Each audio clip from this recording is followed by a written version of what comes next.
Good morning, everyone. Appreciate everyone being here. This is very important work, and it's for the students of the state of Oregon, and I appreciate your time and efforts, and we will get started with introductions. My name is Mark Hannon, and I'm an administrator in the Silver Falls School District and this year's president of the executive board. We'll start down here at my right with Jack. You want to begin? Yes, I'm Jack Muller, Executive Director of the Oregon Athletic Business Association. Tim Francis, Principal of Joel Minor, representing the 3A. Carrie Woodburn, Coordinator of Music Online in the Salem Kaiser School District, and I represent activities. Jack Anderson, Superintendent of Peters School District, representing the school. Krista Parent, Superintendent South Lane School District, representing 4A. Jeff Clark, Principal Athletic Director at Oakland High School, representing 2A and also serving as Vice Principal. Peter Weber, Executive Director of the OSAA. Dr. Eileen, Beaverton School District Superintendent, representing 6A. Heidi Seib, Superintendent Umatilla, representing UVA. Mark Liddy, Superintendent Baker School District. At large, representing 4A through 6A. Sherry Higgins, School Board Member representing Oregon School Boards Association. Mark Bark, Assistant Principal, Athletic Director at West End High School, representing the Oregon Athletic Directors Association. John Beck, Crater High School. I'm representing the Oregon Athletic Coaches Association. Okay, Mr. Weber, Executive Director's preview of agenda. All right, so we published the agenda a couple weeks back. We have, for new business today, we'll receive the report from Kurt Shelley, the chair of the Classification and Districting Committee. Then we'll open it up for public testimony going 1A through 6A. Following that, the board will go into executive session and then come back out with their action on the proposals. So without any further ado, I'll turn it back and we can get Kurt. All right, Mr. Shelley, would you like to come up to the microphone?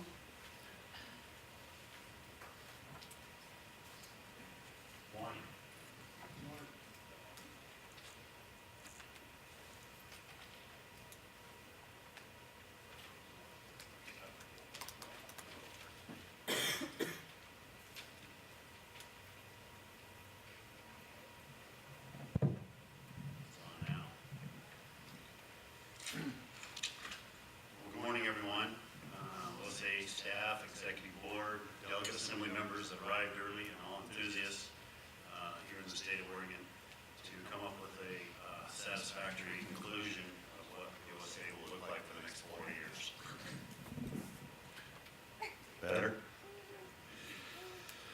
Today represents my 14th trip to Wilsonville to work on the 2018-22 Classification and Districting Committee. As chair of the committee, I can assure you, after 8,400 miles of travel, I am committed to recommending to you what the committee believes is a sound, sustainable, and a 30,000-foot view of the best model for the state of Oregon. Our committee was formed and mirrored the executive board and had equal geographical representation. The committee met 13 times with 12 public testimony opportunities. We received over 500 correspondence, 230 public testimonies, and various phone calls. Needless to say, this process was intense. It's apparent to me we have a passionate group of educators, parents, and students alike throughout the state. I would argue even today you will hear more testimony and review more correspondence and see firsthand passion from various people throughout the state.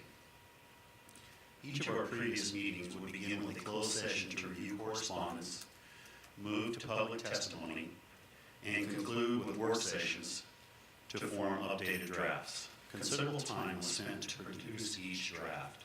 As published, the committee finished the last work session producing draft number 20.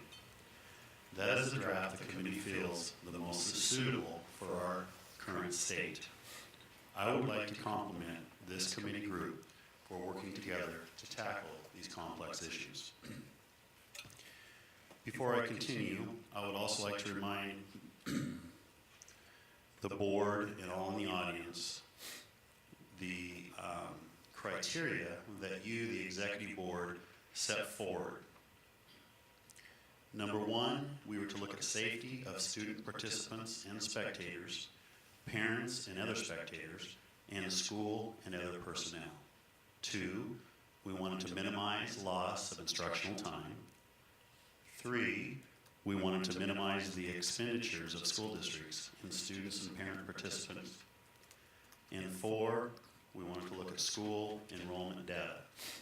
The committee may also, according to the executive board, follow that criteria, but in addition, deem relevant A, school preference, B, creation of similar sized leagues, C, placement of schools within the same school district and classification in the same league, D, scheduling problems, E, athletic district history, and F, move as few schools as possible.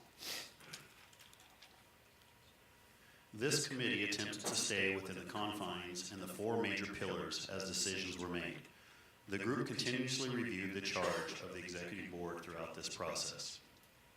Determining the fate of the state regarding a 5 or a 6 classification system was tedious and took longer than the committee had hoped for. However, those discussions were passionate and necessary for the state in order to move forward. New ADM numbers were acquired from the ODE in August, changing some cutoff point lines. However, the committee held to the philosophy created over the first 12 meetings and continued to refer to the committee's charge. It needs to be noted, we did discuss hybrid options. They were brought to the table early on to the committee in this process in order to meet the charge. However, we did not see this as a valuable option, and it certainly did not gain momentum throughout. At the end of each meeting, discussion and review of cutoff points became the focus. Every decision had a domino effect on how leagues are structured and number of teams in each classification. Natural breaks in school enrollment information that would provide stability over the block would rise to the top of the discussion consistently. There is no silver bullet where all four criteria will meet the needs and the demands for all 295 schools, but the committee did their best and considered and addressed the criteria as they took in the breadth of all schools and all the needs and desires. One major factor that came back to the table repetitively was the ratio from the smallest schools to the largest schools in each classification. This was monitored and evaluated to attempt to gain parity in each classification. As you can see, many aspects of the classification remain status quo when you look at overall placement and cutoff numbers. This indicates that at this point, and for the last 3 iterations, the membership wants 6 classifications. We also addressed the OSAA Executive Board's further request to look at these following 3 items. Changing classification cutoff points. We did this and looked at natural gaps where possible. 2, amending petition to play down, play up language. The committee discussed and took testimony, but weren't able to land on suggestions for change. This is very complex and may be necessary to have a work group to specifically look at this separately. Separating classifications differently in football was the 3rd. This was discussed every meeting. However, the committee was not able to get traction with any specific approach. I am pleased that the executive board assembled an ad hoc committee together to examine the issue. I would like to go through each classification's talking points, beginning with 1A. The committee wrestled with this number over time. It fluctuated, but ultimately settled on 89. The same number as we currently have now. We all know that smaller communities are getting smaller, and many schools coming into the association are primarily going to be at the 1A level. Over the time block, we know we may see a number of schools wishing to come down to the 1A level, and we'll have to discuss those merits when they come. Overall, there was very little movement. At the 2A level, 2A is now the 3rd largest classification behind 1A and 6A. The committee feels like this is positive because of the number of programs supported at the level and the need for more schools to create depth. We bumped up the high end of the 2A cutoff a little bit. The committee feels that the 2A, even though they have the highest ratio, is in a good spot. Majority of playdowns were to this level, 4 schools moving down. It'll be interesting to monitor the success of those schools and how that works with other teams within the league and the classifications. 3A, 36 schools in 3A classification, 6 leagues. A late proposal to go from 5 to 6 leagues put a majority of private schools in the Portland Metro together and had widespread support. Geographic exception for Brookings Harbor to play 3A based on multiple 4-hour plus one-way trips to their proposed league members. The 4A, we heard from 4A loud and clear that they wanted to stay the same, but unfortunately that was impossible with how much things have changed over the past 4 years. 4A took the biggest hit by losing 7 schools, dropping their number classification to 33 total schools, and subsequently they lost a league. We tried to keep traditional rivalries as much as possible with those shifts, but with exits and entries, we knew that not everyone could stay the same. A few schools were lost at the top and a few schools were lost at the bottom. 5A, we went from 5 to 4 leagues. There are travel issues in 2 of the 4 leagues. We wanted to maintain viability of classification with a number of schools. We looked for gaps in the cutoff point for stability during the time block. Different sized leagues were the result, but overall fairly similar to the current structure for this classification. At the 6A level, we had a reincarnation of the Pacific Conference in the metro area, creating a 7th league. Main issues was finding a home for the bin schools. Nobody really wanted them. But we looked at other options. Do you leave them as a 3-team league? Do you split out one to each of the other 3 leagues? Do you have different leagues in different seasons? And we couldn't support any of them. We once had them in the Salem League, in the East County, in Southern Oregon. Various times moved back and forth between all 3 of them. But we believe that the Salem was the best move to meet the executive board's criteria. Southern Oregon is left, unfortunately, with 6 teams, which is not ideal, but was a byproduct of raising the cutoff to 1260. There is no easy solutions. As we move forward, I would encourage the executive board to look at how we count students. Timing, for instance. Do we take the ODE numbers from the year prior versus some alternative? How are we counting charter, alternative, privates, web academies, and what has open enrollment done to us? There is a need to look at keeping up with the changes in the educational options for students, as education in the state of Oregon is changing drastically. Next, the committee is hoping that we would look at the future and consider 5 classifications. We didn't feel at this time the state was ready to move in that direction. It doesn't solve all the issues like some say. It could solve some issues, but it may create others. I would hope that that would remain on the table for the next 4 years, to be looking at the next time block. The last thing I would ask that the executive board look at is to continue to have discussion on the playdown criteria and how the June 1 deadline does not allow equity for some schools and some of the decisions when the schools may not know where they would ultimately play. For instance, specific schools may have felt they would be at one classification. They were placed at another, but the June 1 deadline has passed. I would encourage you to take a look at those petitions in your December meeting.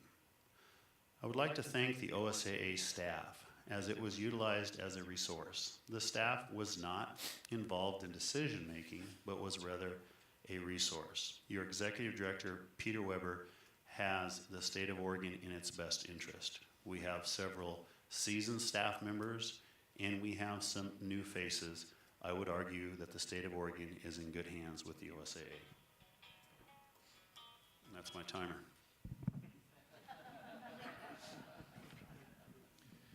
Thank you, Mr. Shelley. I wanted to publicly thank you also for your leadership during this, the past 11 months.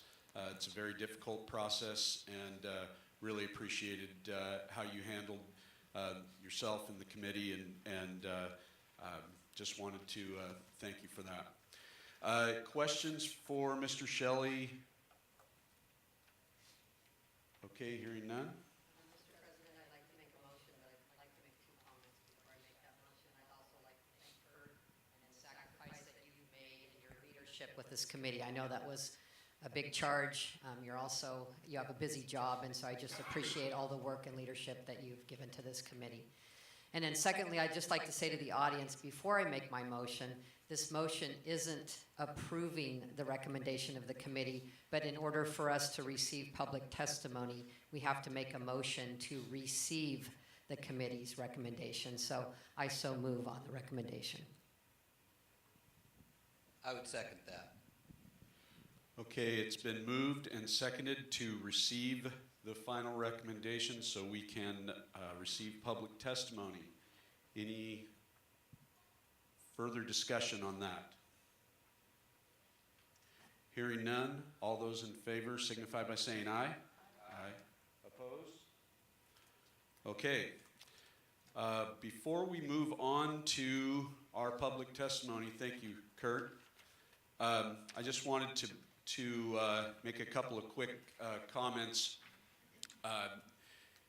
We received a lot of testimony over the past 11 months, and as Kurt mentioned, it was passionate and professional, and I expect to have that same experience today.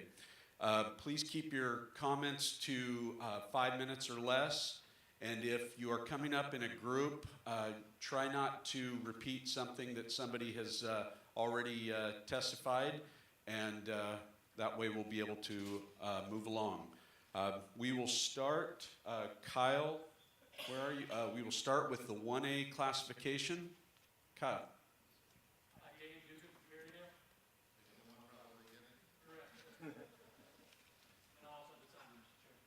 You got the time? I do. All right. I don't see anything you can do for you. Nope. I'm just discuss away here. So, I really do appreciate the time that the committee took looking at all the issues, and they were very receptive to me when I came in and spoke. I testified a few times to the committee, and I really do appreciate the time and effort that they put into it. I know it's a lot of miles traveled and a lot of nights away from their families, and it's just, as Mr. Shelley said, there's no silver bullet, and it's a very difficult decision to make. What I discussed during the committee, during my testimony previously, was the idea of stability, and that started back when I first testified last fall, and then again, even at this last meeting. There are, as Mr. Shelley talked about, the idea of stability over the 4-year time block is an important issue. And we feel the same way as ADs at the 1A level. We are not a very vocal group. In fact, in the update we received last meeting, our testimony was referred to as minimal, which is probably pretty accurate because there's not a lot of us that are very vocal. In fact, it's usually just me. But we did have an opportunity at our AD conference this last spring to really come together and discuss these issues during our classification meetings. And we voted 60% to 40% that we supported the idea of increasing the number. Now, we talked about 95 and 89, and Mr. Shelley informed me last meeting that that may not be the best break point. It might be 89 or 99 or 97, somewhere in there. I came up with 97. He said 89 or 99 possibly. But when you look at that, what the ADs had said and what we felt was the best number, because we don't feel like that 89 number has brought us a lot of stability over the last 4-year time block. Our school was up at 2A for 1 year and then was granted the ability to come back down. But there's a lot of schools that are teetering along that number that, it's just kind of that up and down number. And as Mr. Shelley said, we could look at those individually, but I think that it's going to be difficult to have that stability as we said we want if we keep having this going back and forth like a Crow or Perrydale did, or St. Paul is going to be back down, but are they going to be going down forever? And I think that number being a little bit higher alleviates some of that stress that's in between there. idea of football was obviously a major one. There's only 35 schools right now that are playing football at 1A. In our league alone, or our special district, we had 4 teams bail out of our varsity schedule. We only have 4 teams in our special district at this time instead of 8. But it's not just a football issue, as I shared last time. Looking at the new proposals for leagues that were sent out after the last meeting in September, looking at those teams, for girls basketball, 16 teams did not play and 8 more co-opted. Volleyball, 13 teams did not play, 8 others co-opted. Some schools are playing very little, even that are playing. As of this morning, 8 of the teams had only played 10 matches, which if you know about volleyball, that's not very much at this point. But also boys basketball, 8 teams did not have a team, or 8 schools did not have a team, and 8 more co-opted. So, you start looking at this idea of stability, and it's really difficult when you start looking at trying to schedule these games and having these leagues, and when these teams are bailing on you at the last minute, et cetera. So the idea of stability is important to 1A as it is to all the leagues, or all classifications, I should say. And I think if we had that number a little bit higher, that would help bring more stability to our conference. And I understand that's a domino effect potentially, and I understand that's what you folks are charged to look at. But I'm hoping that you folks will at least consider this today when you have your discussion and make that final decision. Questions? Any questions? Thanks, sir.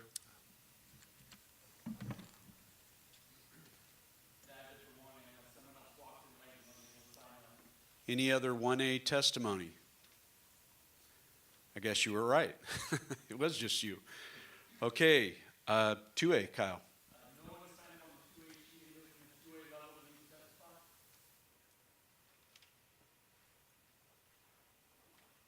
3A. David Norton, principal for Riverside. Hello, David. Dirk Dirksen, superintendent as well. Inside information, we have also the play down question to the side, there's that play down folder, as well as 2 pieces of correspondence that came in earlier from prior, from this meeting of 456 and number 73 prior information given. I'm primarily focusing on the play down. Test. Got it. All right. So David Norton, I'm the principal at Riverside Junior Senior High School. Thank you for having us today. So as Mr. Shelley mentioned earlier, we would have sent in our petition for a play down at an earlier date. However, there were some proposals out there that had us in the 2A classification, so we weren't sure exactly where we would land. So once we had that final information as far as the direction you were heading, Mr. Dirksen and I felt that it was necessary for us to look into this option. And so as you can see from the play down information in my letter and the data that I submitted, you have the 4 criteria for us to play down. Of those 4 criteria, when you include all of the athletics that we have at Riverside, we actually do not meet the final 2. The thing I want you to consider today is special districts. So right now, obviously, we're pretty good at soccer. That's one thing that we do well, and that's a special district. That's 1A through 3A. That data currently, the way the formula is written with the OSAA, we have to include soccer in that data. We don't feel that that's something that should have to be included within that data because it doesn't have any impact on us whatsoever. If we were to move down to the 2A classification, we will still be playing those same exact soccer or softball or baseball teams. It doesn't have any impact on that whatsoever. If you exclude that data from the discussion, we actually exceed the criteria set by the OSAA to petition to play down.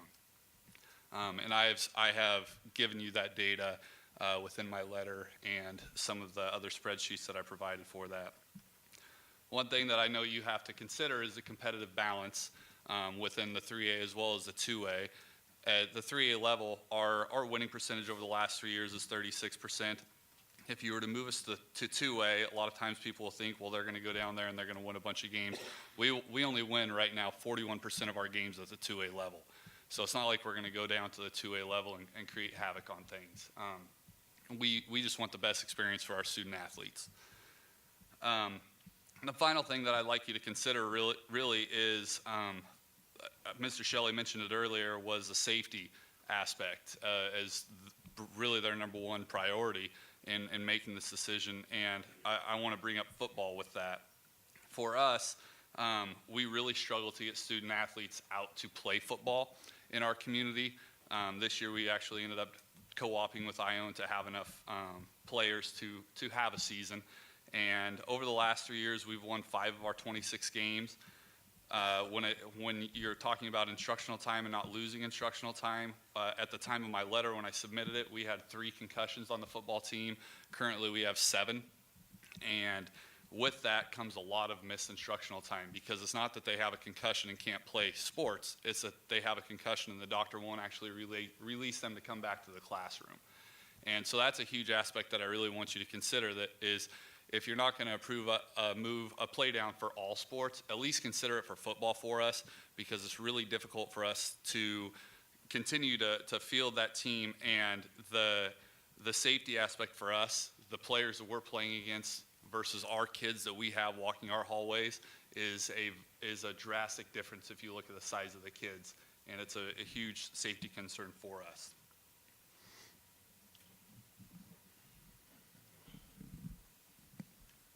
The only thing I want to add to that is really we have the component of the loss of instructional time, not a factor in regards to playing down. The cost and the enrollment, and and I've been here before in regards to the discussion. Riverside has been playing at this 3A level since 1990-91, and we've been in this conversation about, how can we be competitive specifically in football. And as we've seen our numbers, just continually drop to the point now where there has been seasons where we've had to not finish the season, and there's been seasons of being co-oping to be able to have, basically 20 kids out to play a 3A schedule, which then leads to the problem of safety in regards to that. So I just want to, I guess, emphasize the football component, and also it doesn't make any sense to me at all, and I really appreciate that the committee is looking at these special districts as a consideration in regards to having, if they don't have any impact, why are we counting them? That somehow just doesn't make any logical sense if you're going to be 3A or 2A in soccer, or 3A or 2A in softball. Those kind of components just need to be considered, and I appreciate that's on the table for discussion. Thank you. Questions for the gentleman from Riverside? Thank you.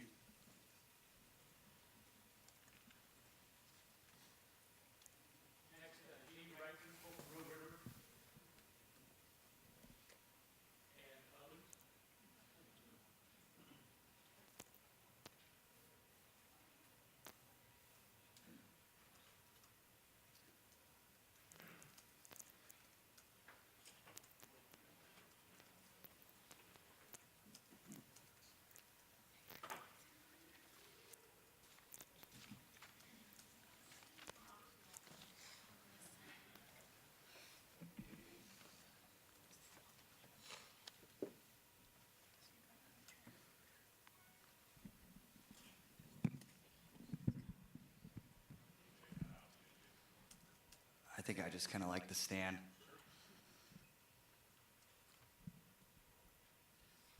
So yeah, we are Rogue River. My name is JJ Moses. I'm the athletic director. I definitely would like to acknowledge all the time and effort and all just through that daunting process of going through all the complexity of trying to do this reclassification and rescheduling the leagues. So we thank the committee for all their time. So basically, I'm here to ask to reopen our petition that we had filed late, which we will speak upon. But I kind of want to just go over a brief overview of the 4 criteria that we have met and that were identified in your petition.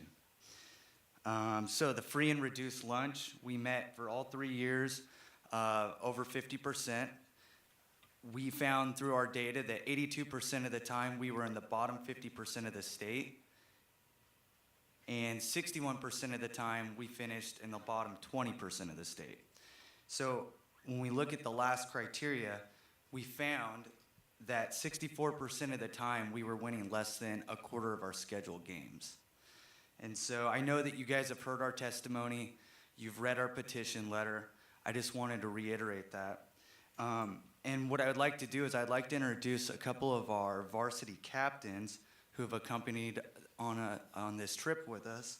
I want them to speak on their experiences, because currently in the Southern Cascade League, they can speak upon their experiences and where that has brought us, and moving forward in the current assigned spot in our 3A league, they can kind of speak upon how that is going to affect our school, our community, and our culture, and our athletics program for the next 4 years. So I'd like to introduce Riley Valley, who's one of our varsity captains, Destiny Rangel, Zoe Reeder, and Derek Nelson. So I will let Riley speak on his experience first. Thank you. Okay, I'll start us off. First of all, thank you guys for having us today and for listening, or a chance to listen to our proposal. My name is Riley Valley. I'm a junior at Rogue River, and I've been playing soccer and basketball since freshman year. So a little bit of background. Our high school is a combination of middle school and high school, so we have 7th through 12th. So when I arrived at the high school in 7th grade, the culture was very, very different than that of today. The student section was quiet, excitement for the sports were very low. From 5 years ago, our current classes have worked very hard to turn around that culture. However, that process is long and hard, and we're just starting that transition. And the change is much slower when our teams aren't doing well consistently every single game. The losing culture affects our school morale just as much as it does the athletes. Students were not participating in school events like homecoming. We want to grow and develop our athletic programs, and that requires involvement from everyone. The thing that makes high school sports so great is the competition. It brings together the community, the school, and the students. Also, it builds lifelong memories and lessons for athletes. But when there is no good competition, it loses that ability to bring the community together and doesn't allow the athletes to grow. I can remember freshman year being down 40 points at half to Cascade in a basketball game, and our coach telling us we were playing not to lose rather than playing to win. At that point in that game, we were focused on trying not to embarrass ourselves rather than play a good, competitive game. And this is a consistent game environment year after year that I've experienced. Again, I thank you for listening to our proposal, and I'll introduce Destiny Rangel. Hi, my name is Destiny Rangel, and I'm a former junior at Rogue River High School. I started in the volleyball program my 7th and 8th grade year, and going into my high school career, I made varsity. We won one game our whole varsity career my freshman year against Illinois Valley in a set of 3-5. Going into my sophomore year, our head coach stepped down and our assistant coach stepped up. By the time my sophomore year was over, our total record was 4-20, and in league we were 1-7. Going into our summer, we consistently were working out. We had a whole bunch of team bonding, and then going into my junior year, that's what we walked into, was team bonding every day and going into workouts. So we had a lot of team building. Our first 4 games, we had our coach from our previous year. We were 3-1, and then right before our league game, 5 hours before our game, he resigned, and it kind of had our assistant coach step up. She is attending college and having a job and working with us, so she doesn't really have enough time to talk. She doesn't have enough time to put in the work and effort that we need. Right now, we are 4 out of 14 in our league. We are 7-0 with 1 more game left against against Lakeview. In our first game, it was a total shutdown, 0-3. Going into my senior year, I'll be moving on to my 4th coach. As a player, I personally lost a bit of love for the sport, and I wouldn't like to see a group of girls coming up from our middle school lose this love for the sport because they don't have enough competition or they're just being blown out. Thank you.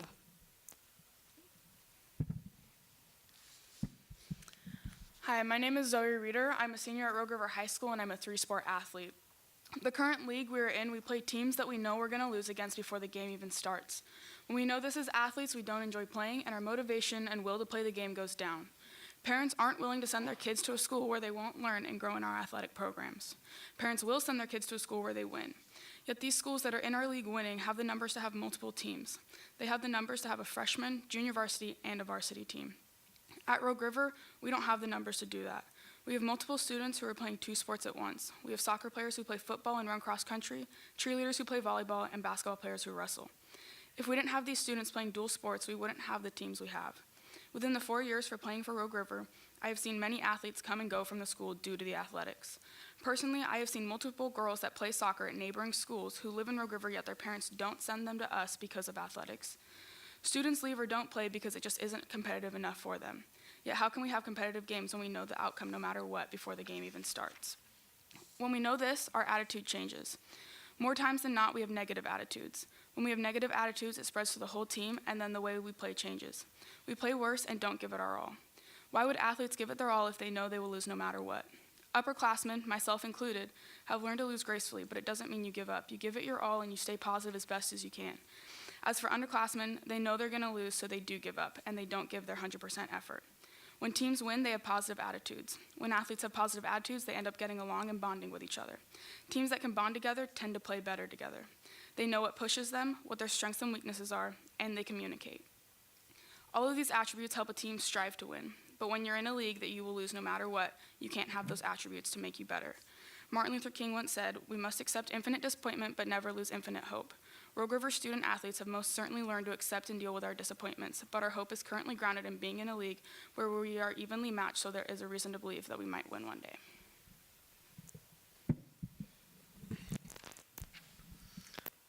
My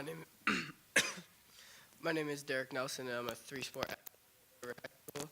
I am the starting quarterback and one of the main pitchers on the baseball team.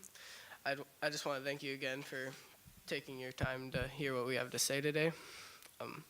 My first point is, if we have to stay in the 3A level, it would be a very unfair matchup. A quick example of that is last year in football, Cascade beat Lakeview by 48 points. Lakeview beat Lost River by 10 points, and Lost River beat us by 29 points. If Lost River beat us by 29 points, what do you think Cascade would? My second point I'd like to make is I have no hope in winning. My older brother, Dean, who graduated in 2006, dealt with this problem. In his 7th grade year of football, he had 13 kids. By the time he was the only player in to play 4 years.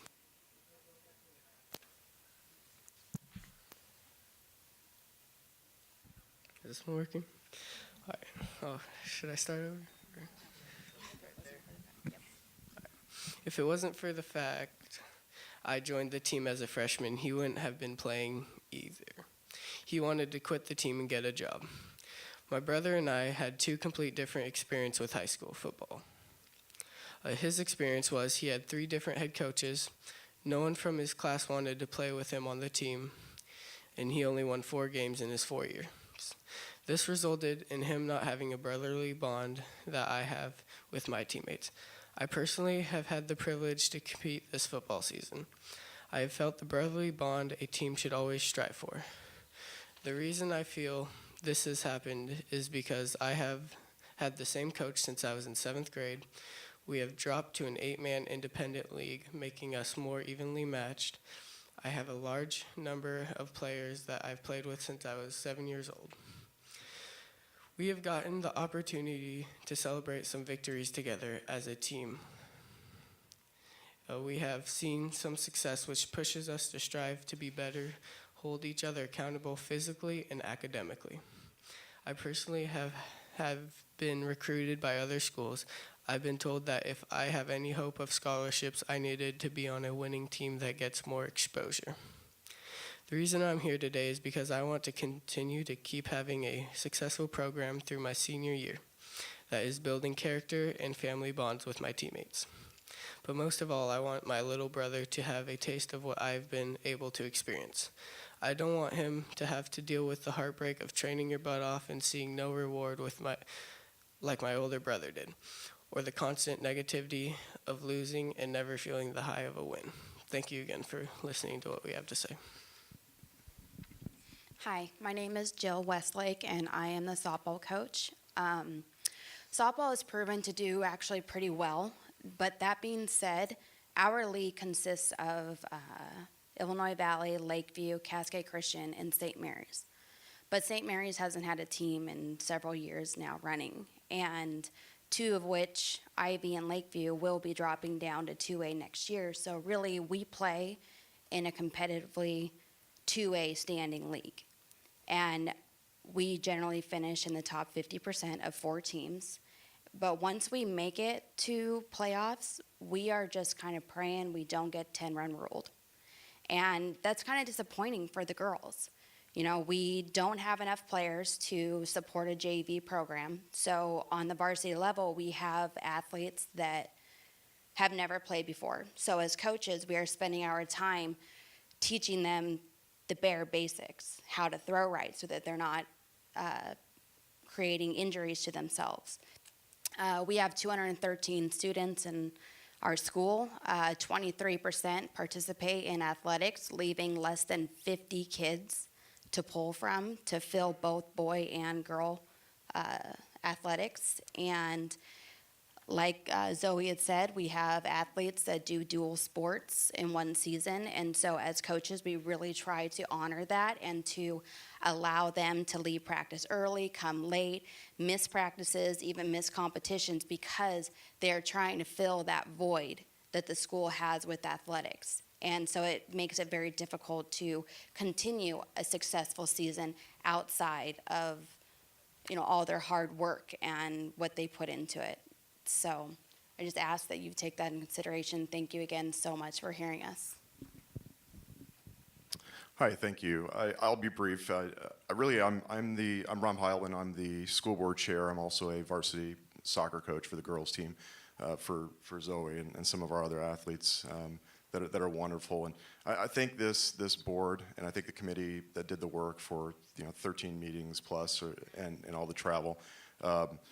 Really, I would just implore this group to listen to these students, the experience they've had.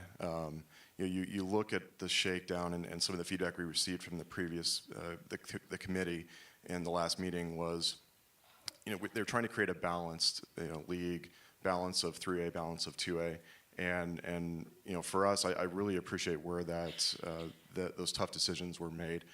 But I also would really love for us to help our students succeed, and that's kind of our priority, and we implore you to look at that for our kids, is to give them that opportunity to succeed based on what one team in one school could do by going down to 2A versus some other options. It's really, I think, the best course for our kids, and that's what we really would hope and ask of you. So thank you for your time, and turn it over to Principal Wright here.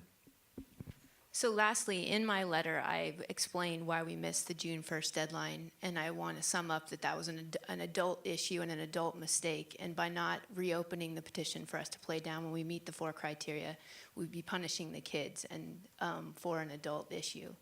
I want to thank you again for letting us share our piece, and things that I've learned is that we're going to be here more often. We've got a lot of work to do. We have a lot of work to do in the classroom and on the field with our coaches and our kids, and we're going to continue to get better. But I would ask that this would be the opportunity to help us get better by letting us be in the 2A and reopening the petition to play down, because we do meet all 4 criteria. If you have any questions about the issues in the letter, that would be awesome. Just feel free to ask me. Questions for the folks from Rogue River? So I don't know if I would address the AD with this or the principal with this, but would the idea being, if you were granted your petition to go down, that you would play an 11-man full-blown football schedule, or would you stick at 8-man independent? What were your numbers this year out for the sport? Okay. Other questions? Not really. Question. Great job, students. It's great to see you here and hear your voice, so thank you. Yeah, I'm sorry we weren't here sooner. Any other questions? I want to thank the young lady that's a senior. I know this isn't going to impact you, but that says a lot. All right, thank you.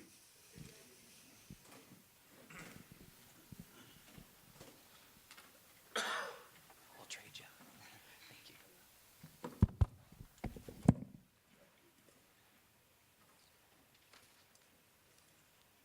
Kyle?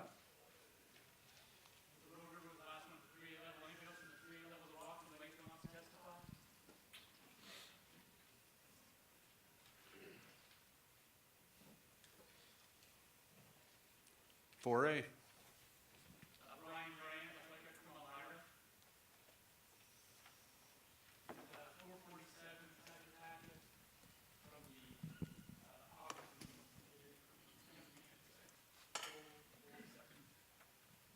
Good morning. Thank you for the opportunity to speak, and like others have said, thanks so much for all the time that the committee members have put into this process. Obviously important decisions. I can tell you these days going to an Elmira athletic event means getting lots of questions from parents. Are we going to be 4A? Are we going to be 3A? Definitely people are anxious about it, and it's important to everyone. The early proposals had us in 3A with Cresswell and Harrisburg, and we were excited about that. The last couple of proposals has us in 4A. I think our biggest argument is if the goal is to get schools playing against schools that look like each other, we definitely look much more like a 3A school. If you look at the activities offered, the schools that we would be with in the last proposal, Junction City, Cottage Grove, Marist, Marshfield, they all offer activities in the 20s, 22, 21, 24. At Elmira, we only offer 14 activities. We don't have golf, we don't have tennis, we don't have swimming. If you look at Pleasant Hill, Harrisburg, Cresswell, they, like us, offer 14, 15 activities. So I think that's the biggest thing is we really look much more like a 3A school. The other thing I talked about last time is our enrollment is declining. We're projected by 18-19 to be down 28 students from where we are now. So we're not getting bigger. If you look at competitive balance, we're not winning state titles. In fact, we're not winning league titles. Last year, I think we were second in softball and third in girls soccer. Everything else, we were finished either fourth or fifth. So, yeah, that's the biggest argument is we look much more like a 3A school. If you were to ask, you know, a possible proposal, I think one thing we looked at is if the bottom number 4A was 377, it probably affects, I think, 5 schools, Banks and Seaside in the Quapaw. I haven't talked to them, but my understanding is they're pretty happy being in that league. And that leaves Elmira, Sisters, and Siuslaw. And I could see those 3 schools going in the Mountain Valley with Cresswell, Harrisburg, Lapine. And I believe North Bend is seeking a travel exemption. One possibility would have them take our place in the Sky-M. So I guess that would be our possible proposal.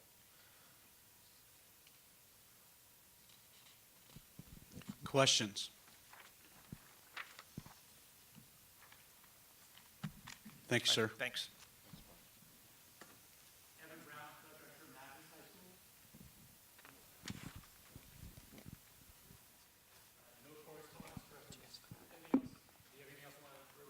Nope, not at all. Thank you.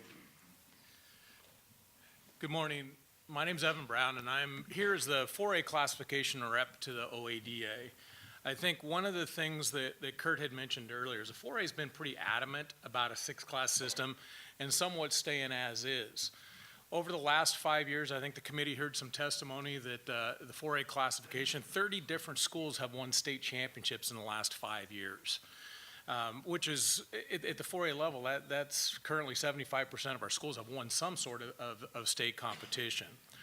Our big fear going to a 5-class system was that the 4A classification was going to get ripped in half.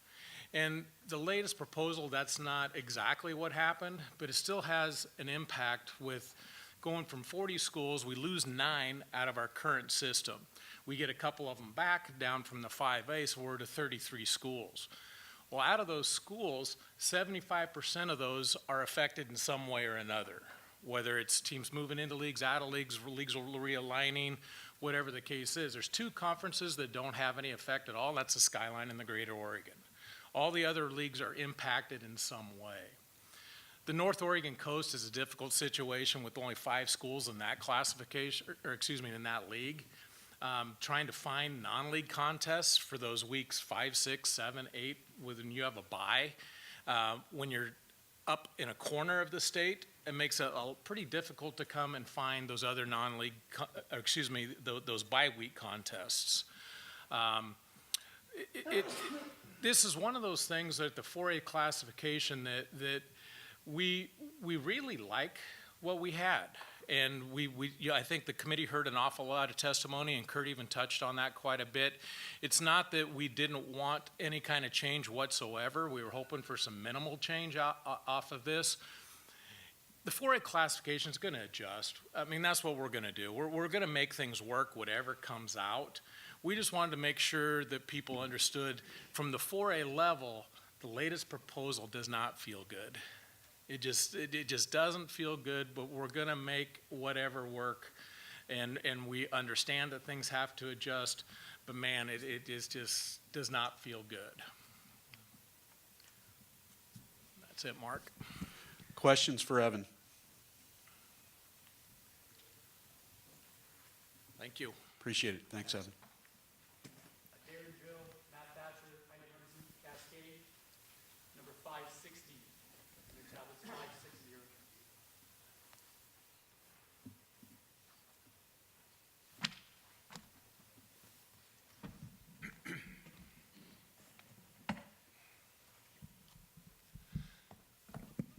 Good morning, everybody. My name is Darren Drill. I'm the superintendent at Cascade. To my left is Heidi Hermanson, the athletic director at Cascade. To my right is Matt Thatcher, the principal at Cascade High School. I'm here today to talk briefly with you about having the courage to make some changes. And the reason why I say that is while we were hearing earlier the testimony from Kurt about the committee, the reality is there are flaws in it. And the answer sometimes when you have this many people come and talk to you about it is, let's hunker down and just do what the committee says. I need you to have the courage to take a look and realize that there are some flaws and mistakes in there. Those flaws and mistakes directly impact my school district. I'm also want to let you know that I did contact a number of you, and yes, it is part of my job to do so, but please make it clear, I am not in favor of this classification.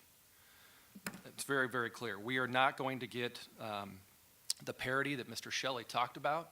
We are the smallest 5A school now in a league that dominates, short of one other league, the 5A school athletic associations, games and different trophies that they win. We are the team that you want to play on homecoming, and that's what it's going to look like for us. And the reality is that we don't belong there. So, Mr. Thatcher, can you pass it out for me? We have a numbers problem. In June of 2017, Cascade School District was at 687. In June of 2017, we were in the 4A classification. That's exactly where we were placed. In August of 2017, we were placed in the 5A classification with a number of 687. My numbers problem is this. As of October 1st, I am, there's more than enough for folks around the table. I think there's 25. I am at 631. We got to 631 because our largest graduating class left, a smaller freshman class came in. Our free and reduced lunch count has gone up.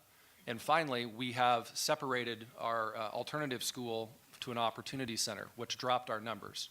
I've had a couple people tell me, well, Darren, that's just not something that maybe the committee doesn't like or wants to look at. Yet, there are a number of districts across the state that use exactly the same type of criteria that needs to be addressed, I agree. But the reality of it is that it has not yet been addressed, and that's part of the process. So I am going to be, as of October 1st, just a couple weeks ago, 631 kids. We will start next fall in a 5A school district, or in a 5A league, where we're below the actual number that this committee will set. That does not look good for all of us looking forward and trying to help with kids. We will be at 631. The other problem I have is that as of June 1st, since we were in 4A, we will be unable, according to the bylaws and the process, to come and appeal that decision in December because at the time we didn't fill out the paperwork. Yet at the same time, I won't be able to go ahead and go through that process because we're past the date. I think you guys understand that. 6 out of 9 schools, as you can see on that piece of paper, have a higher, let me make sure I get this right, are over 50% larger than us. When you look at that sheet, and I promise you, I'm not the one that put it together. I'm not that good at graphs. It's fortunate to have a wife who is a graphic artist. Those numbers from the left-hand corner from the top all the way down, that shows North Salem and then West Albany, by the way, 2 of which schools that are 6A now, we are 4A now, that will end up in the same league I'm in. That's problematic just from a size standpoint. North Salem alone is over 100% larger than we are. Imagine what that looks like in a sub-varsity game. We just will not have enough athletes to go there and be able to play, particularly when we start becoming the team that everybody wants to play for their homecoming. That's going to be difficult. We also are concerned about the safety, obviously. The safety is an issue for us. When you put 10 or 11 freshmen, that's how many we have this year in football to go out, of a total of 45 kids out for football, against teams that have 70, 80, and 90 students. And by the way, there are 4 teams in that 5A division right now that are ranked in the top 12. And the only reason why they're ranked in the top 12 is because they're playing each other. Earlier in the year, they started in the top 8. This is a problem for us, and we will actually have to seriously consider going independent from the get-go. My fear is this. My fear is that we end up in 5A with a number at 631, 35 kids below the number, and we start playing teams that we cannot compete with. We end up having to go to independent schedules, or more seriously, we could get a kid hurt. That's a problematic process for me as we try to build a community and talk about that. We are a community that's proud of its athletics. We are a community that spent time in the middle of the downturn in the economy holding on to athletics and making sure we do well. We do well at 4A. I'm not going to lie. I'm not going to stand around and tell you that we're not. We do fine at 4A because we add additional resources to it and our community rallies to that cause. We do not have a town in our area. We have 3 small little tiny hamlets that feed into the school that is the focus of our community. That's why they're interested in doing that. The bottom line for us is this. It's an easy answer for you.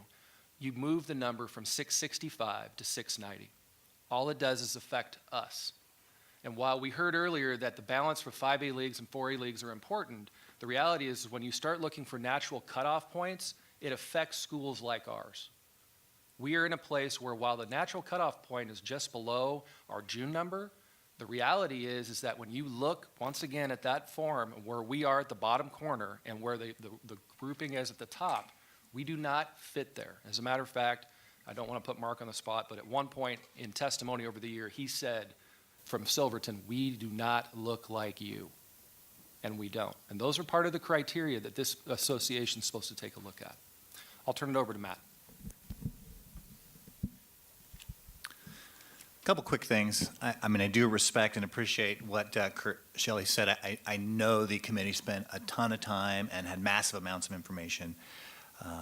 But no decision is perfect. I would guess that if he had 2 or 3 more meetings, we would continue to see small adjustments. No decision is perfect, no decision is final, which is why we have this process. So I guess I would say if you make a small adjustment to the recommendation, this does not mean you do not value or support the months of time the committee put in. It means we continue to look at the information and we continue to do what's best for kids, even if it means one more change in a decision. I know many of you on this committee, the main reason you're here is certainly not some kind of looking for another meeting or more travel or some kind of political appointment. It's really to do what's best for kids. And in this instant, this moving Cascade back to 4A is best for kids. Everywhere I have gone over the last 3 or 4 weeks, people come up from 1A to 6A. And that does not affect them. They're like, wow, what happened to Cascade? You guys are in an impossible situation. And I believe if people who across the state in various classifications can recognize that there may be a significant problem, I think it's worth a second look after this meeting today. Thanks.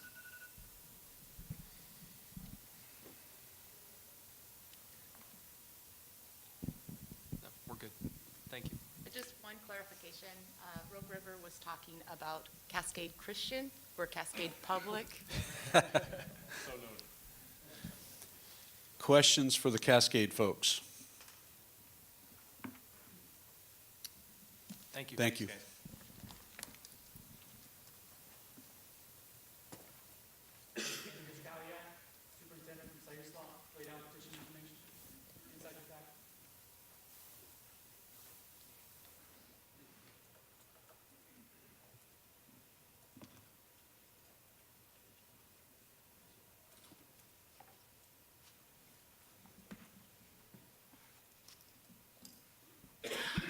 Good morning. Thank you very much. We've prepared a petition to play down. We currently meet all 4 criteria as in the handbook. Quite simply, we did not prepare one for June because up through the first 18 estimates, we were at 3A all along. Number 19 caught us off guard. There was an adjustment there with our enrollment. When you look at all the little ADM fractions, we had 102 kids registered at our high school that were there for less than a semester. That, with a reduction in our free and reduced lunch count, bumped our number up right past the moving 3A, 4A ceiling. And so I don't want to belabor the point, but we just kind of got caught in a time crunch. We thought we were safe at the 3A level, and it was kind of timing. My crystal ball wasn't as good as it could have been. So, in May, we thought we were safe for June.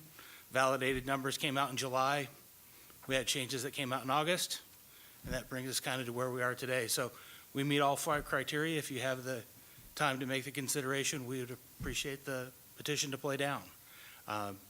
We've had some health and safety concerns with our athletes already this year, and we look like our 3A counterparts in terms of number of kids participating per season, number of athletes out and available in programs across the board. So we have support from the MVC to come and join them and kind of balance out their group. So is there any particular questions? You have a lot of stuff to do today, and I don't want to spend a lot of time going over any sort of extra documentation. So we did get your documentation on the petition play down. Thanks for sending that in, Andy. And when we reviewed it, we show that you don't meet all 4 criteria. So the one specifically that we reviewed was Part D, the 25% or less, 40% of the time. You guys showed 10 out of 18 over the last couple of years meeting that, but 3 of those were actually at 26%, not 25% or lower. Okay. So we had you at 7 of 18, which would put you just below All right, that's the fine. number Yeah. for that. So we're at 3 of 4. 3 of 4. Okay. That's what we have, just to be Okay. clear as to what we had. No, that's fine. Okay. Questions? Thank you, sir. Okay. I guess one question. Yes, sir. Elmira, Brian had talked about moving the number. Are you guys in favor of trying to move the number? Or what has your conversation been at your school about that, trying to move that cutoff Moving the point? number is one solution. It does help us, Elmira, and another school. For us, again, thinking that, we do meet at least 3 of the 4 criteria to play down. Just playing down helps us for the next block because looking at our enrollment, it's going to dip by another 25 kids over the next 2 years. For us, playing down for the next 4-year block makes sense. We've got a group of kids that in the 4th and 5th grade, realistically, we'll be down for 4 years. We would play up for 4 years, and then We take another slide and we'd be down into the 350s. And so I'm kind of looking at this in a 12-year sequence. We would be down, we would be back up, and then probably back down again, looking at the fact that we've got, 95 first graders and 80 kindergartners. So we're just kind of playing this out for the long haul. Okay, So, thank you. All right. Any other questions? Thank you. Mike Forrester, North Bend, and Bill Acero and Bill Yester, also North Bend, 473. Inside the packet also in the geographic assessment report.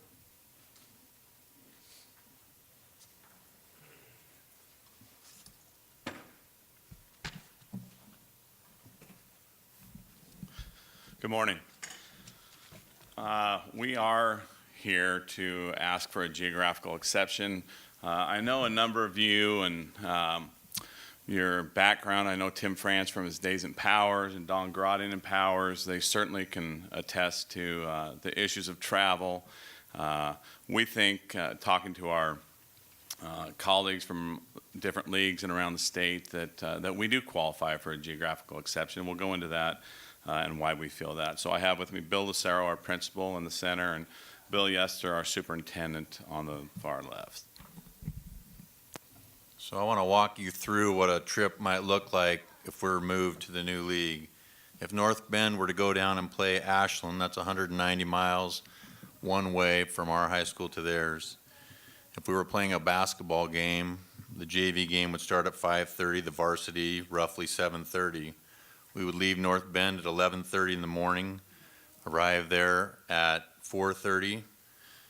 We would travel on Highway 42, a dangerous highway if anyone knows that road. In fact, last week when our football team was heading there, there was a semi-truck that turned over. We had to be rerouted to 138, a road that's not very safe in itself.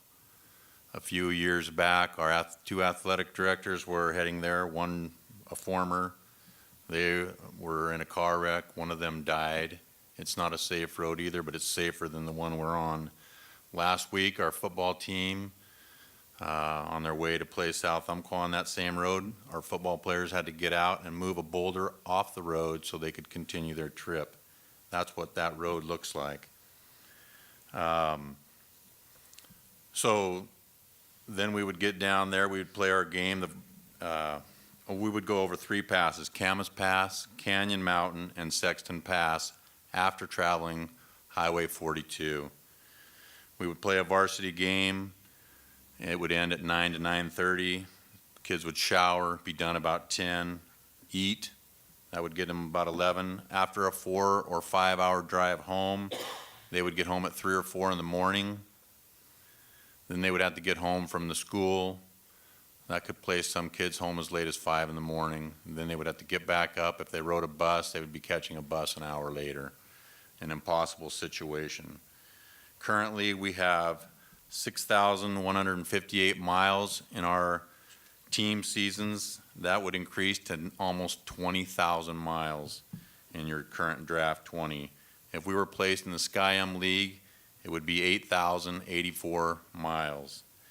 The Sky-M average would be, if we were in that, would be 147 miles average trip. So we believe that is the best choice for us, the safest one. I don't want to be the principal and have to ever stand before a group of people and talk about a lost member of our community on a way to a trip. I'm going to talk about the instructional time. Our mission at North Bend School District is every student, every day, in every way. And if we are put into the Midwestern League, we are cheating our student athletes. We are also cheating our students back home because of not having their regular teacher in class every day. Our team sports currently have 90 hours of travel in the Far West League. If we were in the Sky-M League, it would be 100 hours of travel, which is negligible. But if we were in the Midwestern League, we would have 295 hours of travel, taking away kids leaving early, getting home late, and maybe not showing up Wednesday morning on a Tuesday night game. We do not allow that in our athletics, but it could happen where a kid would show up third period instead of first. Attendance is very important to us, and we don't feel that this would be opportune for us. There are, of course, additional costs to that amount of travel, which Mr. Lucero talked about. And the more substitute time, again, the more substitute time we have, our instructional time is not as good as having the regular teacher in the classroom all the time, or as much time as possible. We want to do the best for our students. The Midwestern League, we feel, is not the best for our students, and I'm pretty sure the Midwest League does not think North Bend is the best for their students. I'd like you to remember that our mission is every student, every day, in every way. Thank you. So I don't know that it's been mentioned, I don't think we mentioned it yet, but our travel costs would go up to about $53,000. That's from about $11,000 right now. So we're talking about a 500% increase in travel. That's assuming that we don't have to go halfway to a game and then turn around and come back because of some type of weather condition. So I'm not sure where we get an extra $43,000 out of our budget. Another thing today is Mr. Shelley was up here talking. He was talking about the charges of the committee. And I heard him mention also, besides the 4 main charges, which we've addressed to some extent already, there are some other ones that you can consider. One of them is school preference. Well, you now know what our school preference is. It is not to be in the Midwestern League. Creation of similar sized leagues. We know that right now there are 9 teams in the Midwestern League in the current proposal. There are 8 teams in some of those other leagues. There's 10 in another. At the 4A classification, most of those leagues have 6 teams, and if you were to move, we feel like there are a couple teams that should move out of the 4A classification, and I've said that from day one. And if those schools were moved, then it would certainly allow us to move in and fill that spot easily. Placement of schools with the same within the same school district. We're not the same school district as Marshfield, but they're 5 miles from us. We consider them our neighbors, at least when we're not playing them, we do. Scheduling problems. Having 9 teams in a league, having an odd number of teams in a league is a scheduling nightmare. I know David Hurd from the Midwestern League sent a correspondence to, I think it was to Brad. The Midwestern League does not want North Bend in their league. It makes for a scheduling nightmare. It means you have a bye date on somebody has a bye in every round. Where do you find somebody to play? There are no other 5A leagues that have an odd number of teams. There are no 4A leagues except the Kawapa with an odd number of teams. I find it hard to believe that it would be very good for Eagle Point High School to travel to Astoria for a basketball game. So I think there's some scheduling problems. Athletic district history, the Far West League is gone. It's gone. The history there, gone. And so we think that's so we're negatively affected there as well. I think that there are some solutions. So I did call and ask what rules are in place to grant somebody a geographic exception. I mean, how do you decide? And there are none. There are no rules in place. And so I don't know if it's, is it just how the people on the committee feel that day? I don't know. I obviously that's not the situation, but I think, I heard that there was some other groups being put together. I think somebody needs to put together a group that will address what types of rules help somebody with a geographic exception. So let me just talk about a couple. Brookings has been granted a geographic exception. They are 94 students over the cutoff in a 3A classification. We are 38 students over the cutoff in a 4A classification. We're not here asking you to raise numbers today. We accept our numbers where they're at. They're bigger than what we thought they were going to be, but they are where they are. However, it's certainly going to be less of an impact at the 4A level, having 38 students over, than it will be to have 48 over, or I'm sorry, 94 over at the 3A level. I also called earlier and asked why was Brookings given a geographic exception, and they were given that exception because they were going to have to travel 4 hours multiple times, just like North Bend. When we go to Crater, to Eagle Point, and to Ashland, it's a 4-hour trip on a bus. That's if the weather's not bad. It could be 5 hours. We talked to our bus company today. If there's ice on the road, they're not going. So we feel like we're in the same boat as Brookings was, and they were given that exception. I would think common sense also has to come into play. I don't think anybody here wants to put their kids on a school bus and have them miss 4 hours of school a day for, 4, 5, 6, maybe, however many times. Nobody wants to do that. Nobody's, that doesn't make sense to do that. Common sense would tell you that there is a simple solution.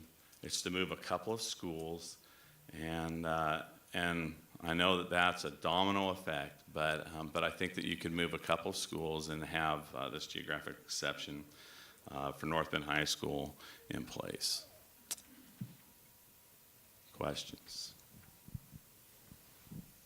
I guess the other thing I would put in here, I know we're talking about $53,000 and 43,295 hours of lost instructional time. I want you to remember that's 1 year.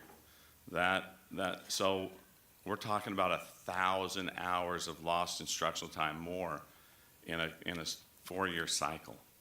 And that's huge. I don't know how we really answer to that to our community. I really don't. Any other questions for the North Bend folks? Thank you, gentlemen.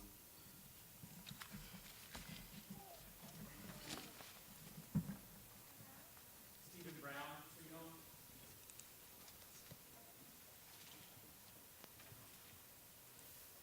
nothing to reference, just like that.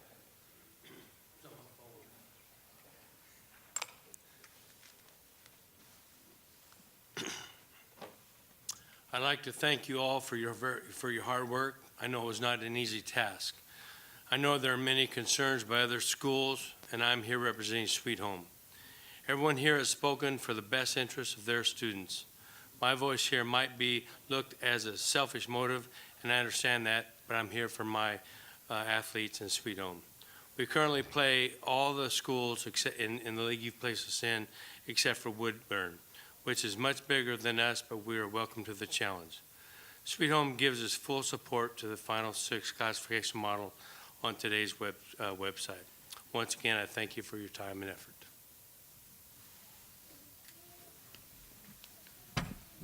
Thank you. Rob Bonner, athletic director of County. Hey, Coach. You ever walk with your foot asleep? That's what I'm doing now. So I wasn't going to speak today. Mr. Hannon, you spoke about the important work of the students of Oregon, and that's where I just couldn't sit there on my hands and not say something for my school so I could feel I'm advocating for them. Crunching the numbers again today, as of this morning, we have 736 students. Then you add in 11 homeschool students, 8 advanced diploma students, and 35 RPA students. Factor in a 52% free and reduced, and our numbers right now are 683. So we're right in there, higher than that 675 currently. Looking at projection, we're just projected to go down. We have a pretty good size 8th grade group coming in next year, and then we're going to be dropping. Online learning is completely changing our numbers. We keep losing more and more every week. We started semester 1 with 752 students. So just 4 or 5 weeks ago, we're almost down. We're down 17 students in just the first month or 5, 6 weeks of school. I expect that to continue.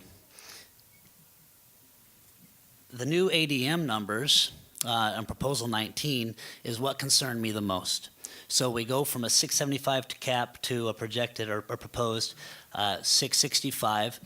I couldn't help but feel like that change was made more to capture us in the 5A league and make a 6-team 5A league rather than do what's best for us. And the first few charges of the committee, safety of students and all involved, minimize loss of instruction.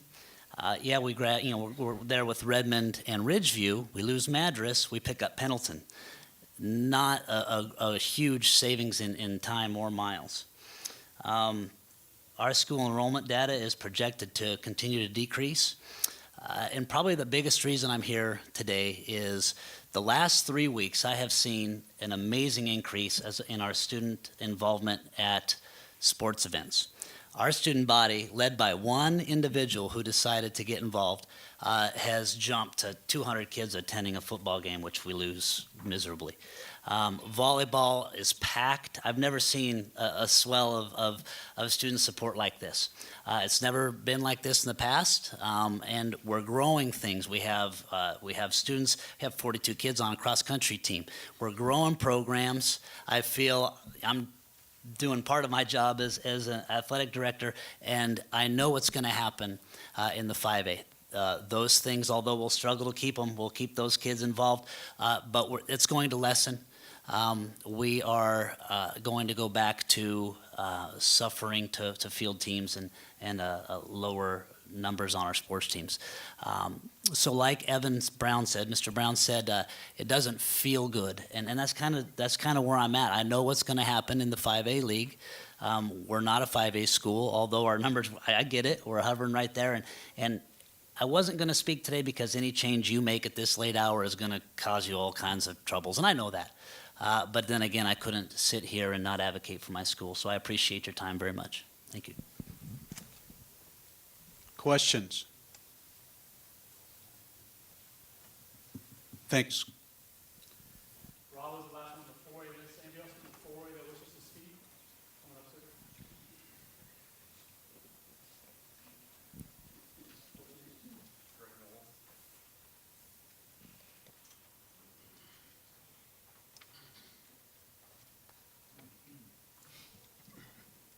Hello, my name is Greg Nolan, and I'm a parent, a Cascade parent. I'm also an alumnus of the school. I want to be brief. I want to thank you guys for your time again. But I wanted to come up here, like the Kirk County gentleman that just came up. I didn't want to sit back and regret it later. So I'm up here. I had kind of 3 things to talk about. The first, I've been attending OSAA events for a long time.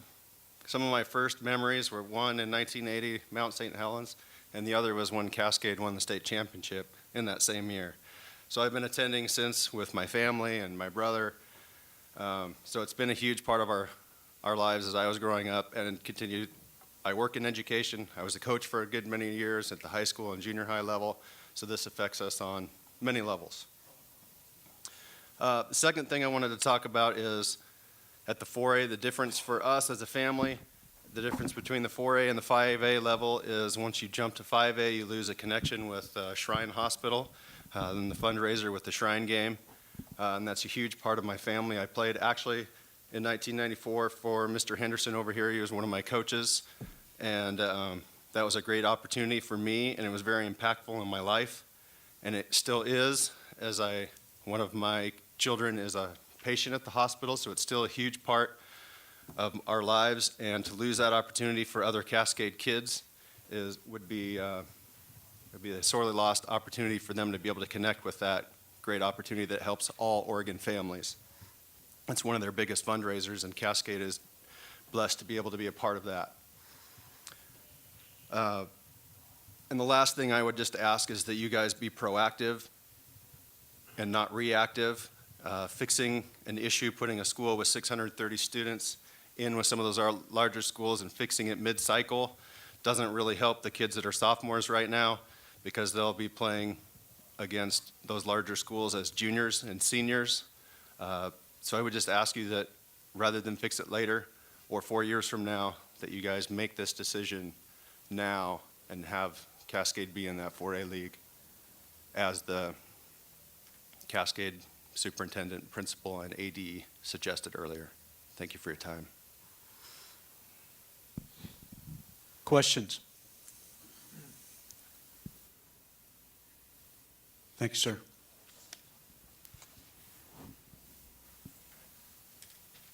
I believe that is all for the 4A. Okay. 5A.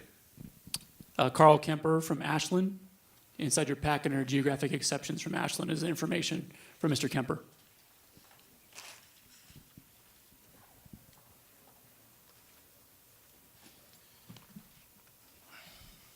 Good morning, and again, just as everybody else has said, thank you so much for the efforts and the time you've put into this. It's not an easy process, and there's no way to make everybody happy. So we're making a formal request to for a geographic exception to be placed in the 4A Skyline Conference for the next time block. The travel burden and expense to our district is pretty overwhelming, looking at the current proposal, and this does seem like it's very last minute, but it's something we felt all along that it would be best for us to be in a local league, and I did testify to that in April in Sun River. Every iteration before this last one of the classification proposals had us with 4 or 5 teams from the Eugene-Springfield area in our conference, and only in this last one of September 26th did we have 6 teams from out of our area that are at least 180 miles away from where we are. Being placed in the Midwestern League, we find it ironic that the name of the league does not even represent our location in the state, which is the Southwest. But with adding a 6th team from up north, when North Bend and Willamette were placed in our league, in addition to 4 schools that are already in our league from out of the region, was kind of a tipping point for us. So we're asking for something similar to what the Bend schools had in the last 4-year time block, a geographic exception, which Bend, Mountain View, and Summit were granted in the last time block, and they're actually 40 miles closer to the Eugene-Springfield area than we are. For people who don't live in the outer regions, I mean, thinking about it, a trip for our road trips for 6 of our league competitors is similar to a Portland school going to Bend 6 times a year per sport. A student athlete who participates in just one sports season and plays one road game at every school in our conference would travel 2,292 miles in a single season, average trip of 287 miles. And when you look at that in just the reality of the logistics of what our kids go through, baseball doubleheader at Churchill High School, we would leave at 8 o'clock in the morning for the first pitch at 1 o'clock. And return at 11 o'clock at night, so a 15-hour day for our coaches and kids. And this much travel, it impacts health, it impacts sleep, and it impacts academic performance. It's caused our students to participate less with all the travel, and actually our numbers in terms of how many kids are actually playing at least one sport have not dropped over the years, but we've seen a significant drop in multiple sport athletes, and I know there's other societal factors with specialization factoring into that, but kids just flat say to me, I need to take basketball season off because I got to get caught up from volleyball season in school. We have difficulty filling our coaching positions, and we have almost no teachers on staff actually coaching, and I know also that's a trend that we're seeing across society, but the teachers are missing class time too if they coach. Because of the numbers of teams in the state, I've always been, since 2006, been a proponent of 5 classifications.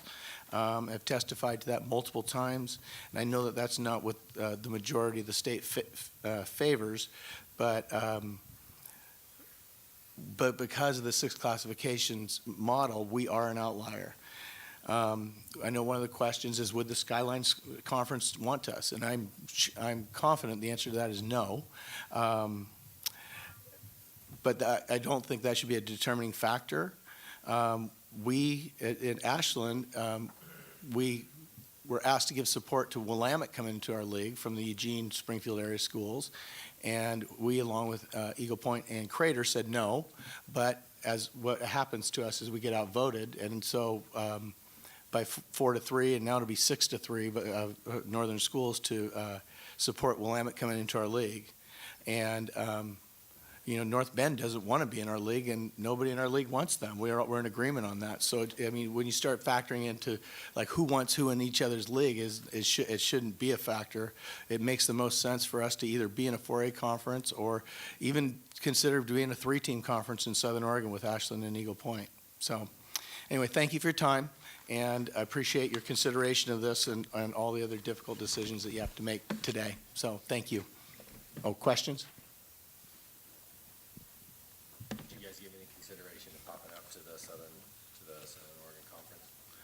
To go to 6A? Because they're low on numbers and looking for a balance. Right. One of the great things that reclassification did for us was to get us more competitive balance, and going back to that would be counterproductive to that. So we're between a rock and a hard place for sure where we live. So. Thank you. Seth Womack, Athletic Director from Eagle Point. Again, also in your geographic exception folder.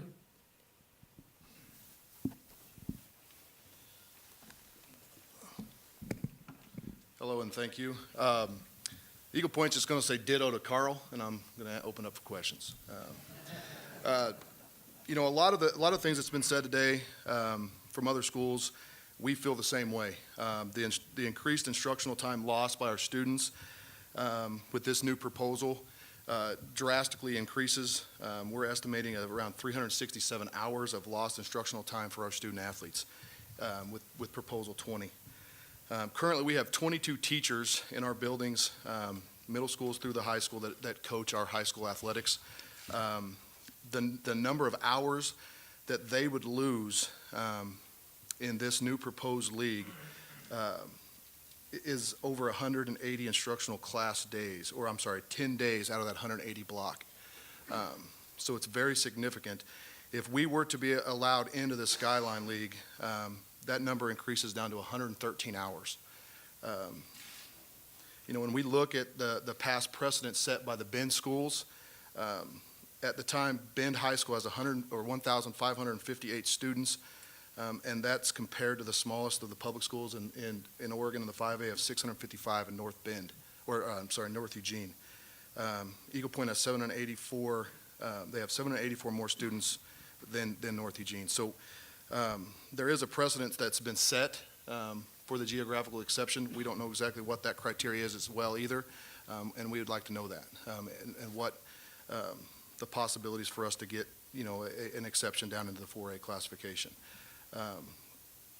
As it looks right now, and the cost, I know North Bend had said what their cost would be, we would decrease the total cost into the 4A league by 50%. As it stands, we're going to be spending $18,000 just in busing alone. That doesn't count substitute teachers. That doesn't include our parents, our fans.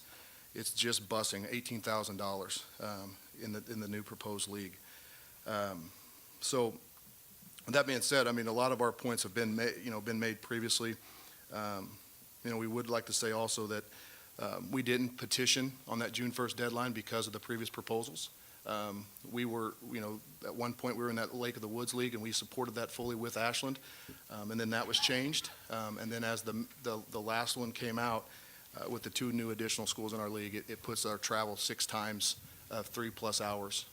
And first, our sports, that's just and our families, that's just unacceptable to us. So we want to at least make our claim to, and our support for a geographical exception. Hopefully I didn't ramble. So, questions?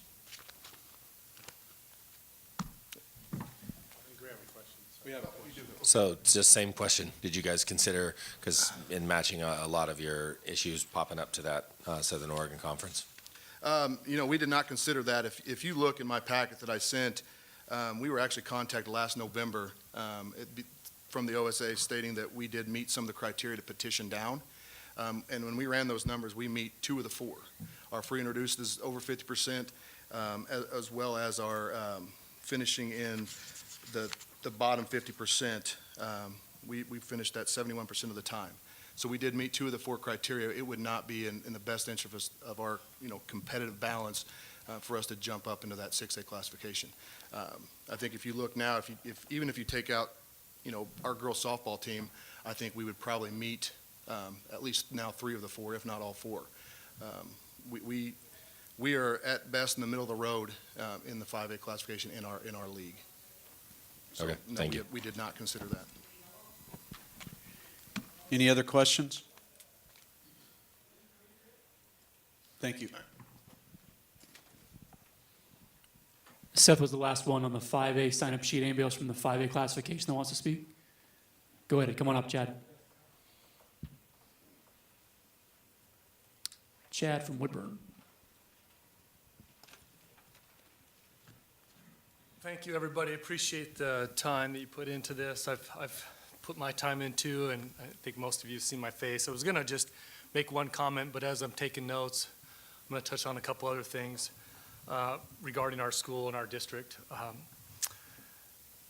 Number one, if there is league movement and you do move teams around, Woodburn School District would like to be with a North Marion or some of those schools that are a little bit closer. Our coaches have had several meetings on that, and I think we probably feel the same way as pretty much everybody else in the room. Number two, I think Mr. Shelley brought up a really good point in how you look at schools and how you count students. As you move forward over the next 4 years, I think you got to think about that very carefully and come up with a system that accounts for schools with just lots of dynamics in their district, and Woodburn School District is one of those. I want to speak really just to some of the comments I've heard over the last year, and I have presented to the committee a couple times. I have a hard time looking at the classification and seeing Woodburn High School there. I'm still trying to figure that out. Prior to my taking the job at Woodburn, I was a teacher and coach for 16 years, and now I've been an administrator in the district for 4 years, and I get it a little bit more than I did 4 years ago. I'm understanding the role of my job, but I still haven't found Woodburn High School. I haven't found it. You come down to our campus, you're making big decisions on lots of different schools across the state. If you walk into our community and you ask our students that are in the secondary level where school they go to, they are not going to say Woodburn High School. They're not. If you go to the website at Oregon Department of Education, Woodburn High School is not there. So a committee and people are putting numbers together, and there's perception. I even wrote that down. One's perception is their reality. Just a few minutes ago, the gentleman from Sweet Home said, we'll accept that challenge playing Woodburn, they're a big school, whatever. Well, if you look at your draft, you're telling the state of Oregon that we are a single high school of 1105 students after your numbers. That's not accurate. That's not what we are. If you go to, once again, Oregon Department of Education, that's not what we are. We are a mix of many different types of schools, and somebody somewhere before I took the job at Woodburn School District decided just to add them all together and count it as Woodburn High School. It doesn't exist on paper, and I'm not sure why it continues to exist, but when I took the job, I made a commitment to the district to do the best job I can for our kids. And we easily qualified for a petition to play down. And I continue to get kind of bombarded or ask questions, or there's a perception out there that, we're this huge school. If you want to reflect what really Woodburn High School is, go to the Oregon Department of Education website. There's multiple schools. Pick one and put us down based on those numbers. Woodburn High School is of a school, in my opinion, after 4 years, I feel pretty comfortable making this statement now. Based on your system and how you look at schools, Woodburn High School is a school of about 650 kids at 100% free and reduced lunch. That's our numbers. That's where we are. We have no pay to play. Kids eat for free lunch and breakfast, all of them. And that's an accurate reflection of really just using your system to reflect us on paper. On paper, we are a 4A school of 650 with 100% free and reduced lunch.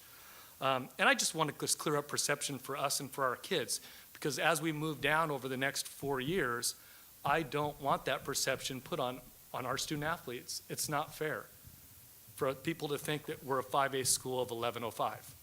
And I've had conversations on my own. I had to stand up and say that when I heard the comments. And the last one, I think as you begin to move forward and you look at the end of the next time block, I really think you should establish some qualifiers to move people back up. There's really strict qualifiers to play down. Why not some standards on going back up to the 5A for us, for example? I'm not sure it should be an automatic thing that happens to our school. We have a lot of work to do. We have a lot of work with our staff. We need to continue to put better products out on the field across all boards. And for me, I would like some qualifiers to go back up because it's still a big challenge for us to go down to any of those leagues and for us to be competitive. One just statistical thing. 2 years ago, we were in the Mid-Willamette Conference at the 5A level in football. 4 times I called the ambulance to come out on the field. That was my second year as the athletic director. I very quickly scheduled us to be an independent league and haven't had to call the ambulance since. And that, to me, is what it's a lot about the safety of our kids. Thank you very much for your time. Questions for Chad?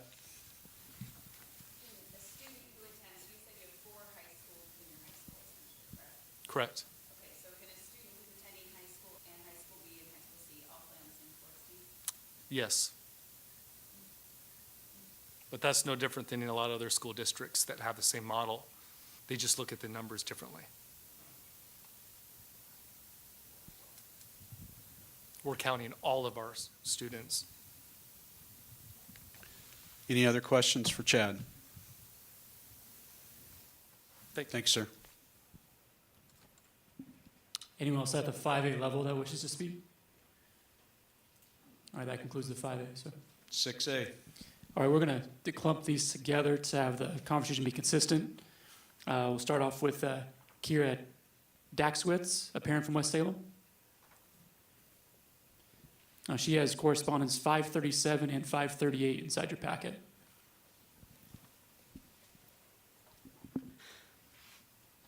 Good morning. First, I'd like to thank Brad Garrett for being professional and responding to the emails that I did send, helping me get more information and understand why this proposal is being made by the districting committee. It's a little disappointing that none of the other committees responded to any of my questions or concerns to help me understand this. I'm an educator also, and many of you are educators, and most of you have probably been classroom teachers at some point. And we are all, as educators, committed to inspiring, educating, and empowering the kids that come into our classroom. But our priorities are the safety of those students and the educational opportunities that they are provided. So it's also, again, disheartening that these are not the priorities that have guided the decision for the committee. I've read the minutes, the OSAA bylaws, articles, constitution rules, and I still can't understand why this committee insists on pushing this terrible proposal forward. You say that you use 4 criteria as the basis of the proposal, and Mr. Shelley referenced other criteria, which also include school preference, geographical location, creation of similar size leagues, athletic department history. And I have to say that those criteria are not anywhere near as important as the safety of students, participants, and spectators, minimizing the loss of instructional time, and minimizing the expenditure of school district students and parent funds. So I'm apologize, but I am going to be repetitive, and you're probably going to hear this from a lot of people, as other people have testified already. Safety of student participants and spectators. There were 10 inches of snow that fell last Thursday on the Santiam Pass, which was when my daughter, her soccer team would be returning home from a game in Bend, if we were playing Bend. The pass was closed this weekend for 2 hours because of a serious injury crash. This is not a safe route to put school buses on, especially late at night when weather and road conditions can change quickly. Please don't put students in unsafe situations. The second criteria, minimizing the loss of instructional time. Students will leave early from school and get back home very late. Since Salem-Keizer has a block schedule, missing one class is like missing 2 days of class. Coaches that are also teachers will need substitutes to cover their classes, which affects non-athletes as well as athletes. You'll be forcing students to choose between playing sports or continuing on an AP, honors, or IB course. Don't take away students' educational opportunities. The third criteria of minimizing the expenditure of school district, student, and parent funds. There's a shortage of school bus drivers in Salem-Keizer, and charter buses are estimated at $2,000 per trip. Other people have done the math, and that's over $500,000 for our district at a time of strained budgets. Where will this money come from? Don't force schools to cut personnel, programs, or raise fees. There's no reason that I can see to make this change at this time. My request or demand is for this proposal to be returned to the committee for further review, with a renewed commitment of following the rules set forth by OSAA and looking at those criteria of safety, minimizing loss of instructional time, and minimizing the expenditure to districts, students, and participants. Please don't put kids in unsafe situations. Please don't take away students' educational opportunities. And please don't force schools to cut personnel programs or raise fees so that this proposal moves forward. Thank you. Questions?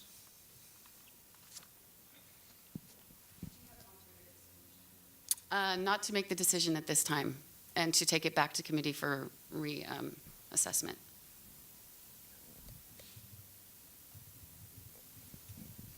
Thank you. Next up, Michael Rice, parent from Salem-Keizer. In your correspondence, 543, 544, 547, 548, 549, and 567. Well, thank you very much for the opportunity to speak. My comments are going to be brief because Kira pretty much read my notes, I guess, because she pretty much hit on everything. This is a huge change, bringing 3 Bend teams into the Salem League. This could affect 7,000 to 10,000 student athletes. There have been, I've talked to at least 200 different families by email. Obviously, you guys can tell I email a lot. Nobody knew about this. I haven't heard anybody who knew about this. As a family, as a parent, nobody knew about this. There have been no meetings in our community. There have been no information sent out to families about this decision. So that's important.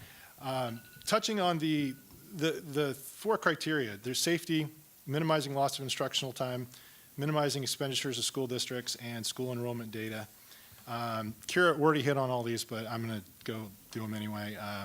The cost, we're looking at $1 million between Salem and Bend. This is new money. You know, I don't know about you guys, but my daughter's in huge classes. We need more counselors. There's a lot of things we could be using that money for instead of spending it on charter buses to Bend. Instructional time, I'm not an educator, but based on my back of the napkin calculations, we're looking at like hundreds of thousands of hours of lost class time total between the 8 schools. And as Kira said, you know, if you're on AP track, you're on honors track, you're on IB track, you miss one day, and it's just unacceptable in my opinion, as a parent. But all those other things aren't that important to me. What I'm really concerned about is safety. As Kira mentioned, you know, last Thursday they got 10 inches of snow at the time when kids would be coming back from a volleyball game or a basketball game or a soccer game, And I just don't know. I mean, I'm just going to be honest with you. I don't know how anybody thinks that's acceptable. I mean, I'm getting emotional right now thinking about this. I'm actually upset because I just can't imagine why anybody would say that is acceptable to put kids on buses. You're going to have bus drivers who've been on the clock for 13 hours, driving in the ice, in the snow, in the dark, in areas of Santiam Pass. And if you've went over Santiam Pass, you know there's areas where there's no cell phone service. So what happens if they slide off the road?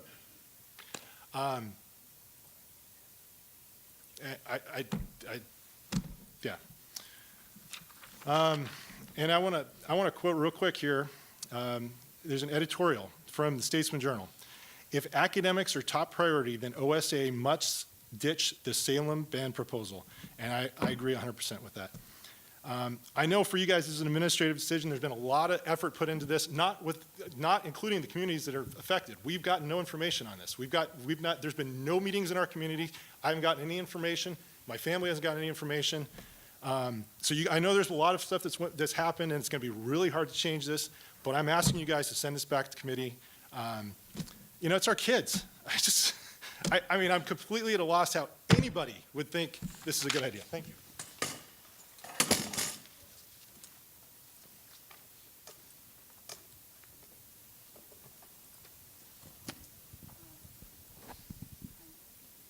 Becky Bryant, parent from Salem Kaiser.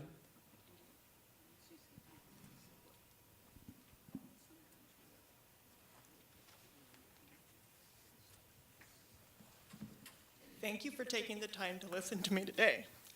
I was not going to get emotional until I heard the last speaker. My name is Becky Bryant. I am president of the largest high school in Salem Kaiser. 2 years ago, we did not have a booster club. How is that even heard of? But today, I'm here to talk to you as a mom. A mom who could sit here and talk to you about the safety, about the education of our students. But that has been covered adequately, I believe, and I hope you hear that. I'm here to talk to you about involvement. Our students struggled. We had the ability to apply to play down as a 5A. And we as a community looked at a bigger picture and knew that it was time that we parents stepped up and invested in our kids and their future, not only for their academics, but for their athletics. Workforce is a huge issue here in the state of Oregon, and if you think it is not tied directly to education and athletics, I think you need to take a step back and look again. Athletics is a fundamental thing that teaches children teamwork. It teaches them winning and losing. It teaches them to be on time, to play hard, to learn respect, and give to other people. Incredibly important as we move forward as a state. For parent involvement, 2 years ago, there was one mom and I that were the only moms who attended games for some of these, girls' basketball sports. The ability for us as working moms to now attend 3 times a week or 3 times a season in Bend is almost hard to imagine. And I can say, I just can't do it. I had to take 5, and it's probably going to grow, hours of vacation today to be here at this meeting. That's actually 2 trips in district that I take off. So, we have to make sacrifices at every step that we take. We are also the moms that make sure that each of our kids in a highly disadvantaged school district eat. When we go to these games, we bring food, and we make sure kids have money. And it's a simple question. People will say, well, we'll make sure they eat. And if any of you have ever raised kids and you know those that come from a different background, they're not just going to look at anybody and say, oh, yes, I'm hungry. You have to know who really has money in their pocket. You have to know who has food in their backpack. And you need to know who will not ask you if they're hungry. On top of that, you need to know how many of them have different food allergies. And who can have what. And help ensure that our kids do not go to these away games, that they're gone for hours and do not eat. Many of them come home and have to walk home after a game. You're now asking us in Salem Kaiser to have our kids walk home at midnight and 1 a.m. This is absolutely an unacceptable choice to me. As a parent, I have liabilities that I have to be careful of. There are some kids I can put in my car, but we also have to be careful. If we haven't had contact with parents, we can't just put any kid in our car. And that's a very important thing, is the safety of our kids, not only on these dangerous roads, but when they get home and how they get home. Our attendance at events the last 2 years has been phenomenal to watch. We now have kids that are carpooling to away games, but they're not that far away. They are definitely not over a pass in the snow, in the dark, and we're talking about kids that have just received their licenses within the last 6 months to a year. These are not kids that should be traveling. We have worked really hard to build up our community. And if we don't stand together and make a decision that is in the best interest of our community, there's no point in having them. We want to give kids hope for the future, and that's by showing them involvement. I personally take my other kids out of school, sorry teachers, to attend these events as parents so they see the future and they see their investment and what we are there to do. If they don't see it, they don't know to participate in the future and what the future is to become. Cost, I can't even tell you about cost. I don't know how the Salem-Keizer School District could even support this. We don't have money available for anything, and how we're going to get our kids safely to events further away, I am not sure. They currently take what we call the white milk cartons to many of our games because the coaches can drive them. The coaches cannot drive these vehicles and put chains on them over a pass in the middle of the winter. There's no way that could be, I'm not even sure that they're allowed to be used at that time. But the main thing I want to talk about is what the last gentleman did. There's not anybody that knows me that knows how much I give to this community. I've only heard a few sentences about this, but I knew of none of your meetings. I've checked out your Facebook page, and there's no mention of any of this on your Facebook page. So I would like you to take this back, and it might be a long 4 years, but this needs to be given good consideration and good communication and really truly involve your public. I ask that you put our students first and our other families that are there for the future. But I thank you very much for your time today. Oh. Questions?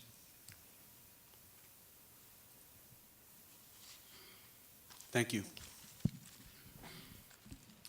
Teresa Brashears, parent, Salem-Keizer.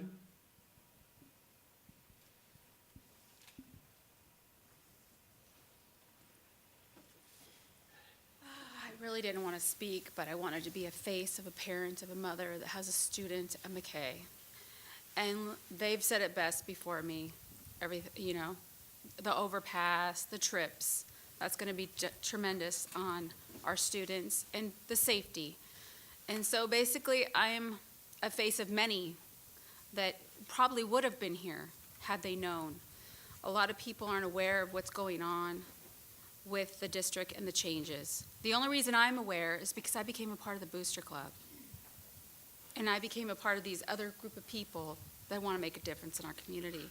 And I would just like you guys to take back and really think about the changes that are of our health and safety of our children. And the budget, you've heard it over and over again, and I just hope that you really take that into consideration before you make your decision. Questions? Thank you. Frank Coburn, parent, Booster Club, Salem-Keizer.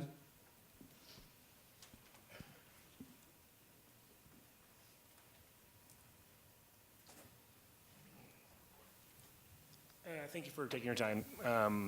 There's not much more I can say that the other two ladies and gentlemen and lady from West has said, but as a father of two student athletes, also a coach, volunteer, part of the Booster Club, I can't see how this could benefit any of those things that I'm trying to do, and the students at our schools. I see something like this as maybe taking a step backwards for us and all the stuff that we're trying to do at that school, especially at McKay. As Becky said, we're one of the lowest poverty schools. There's might be 2,500 students in that school, but Most of those students that actually evolve in being a student athlete are playing multiple sports all year. So you look at those levels of participation, and like other schools have come up here and said, they're closer to like a 5A or 4A model. And now you're going to have these students that are already trying their best in school and on the field and in the classroom and on the court, ask them to travel. And to me, it just seems like there's got to be something better out there, maybe some different criteria, maybe something you guys can come back with to put us into a situation that's better for the students, better for the community. And of course, no one likes change, and no one knows how to do change and to make change right and make it feel good for everyone. But in the end, if there's no real criteria or no process that's put in place, to me, it's just like someone's just flipping a quarter and saying, okay, here's some numbers and here's how it works. But in the end, I don't think there's a lot of actual criteria that says, here's how you're going to move within one school district or another.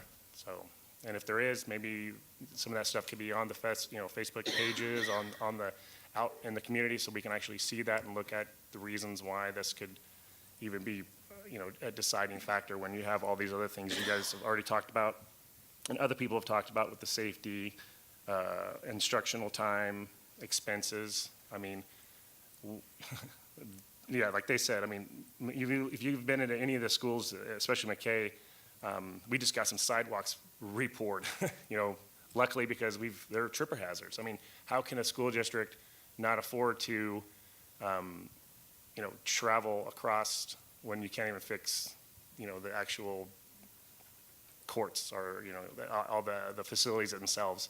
I'm also not only a parent, somebody that does a lot of volunteering within our community, but also a coach at both the middle school and high school level for McKay. And, just to see some of the stuff that I see at the middle school level and these kids wanting to go into the high school and deciding, well, maybe they might go to something different. Maybe they might go to a different high school. Maybe they might, go into early college. To me, it just seems like they're making those decisions now based off of what they're seeing coming here in the future. So I appreciate your time, and if you have any questions. Thank you. Thank you. Bob Beckner, grandparent, Salem Kaiser.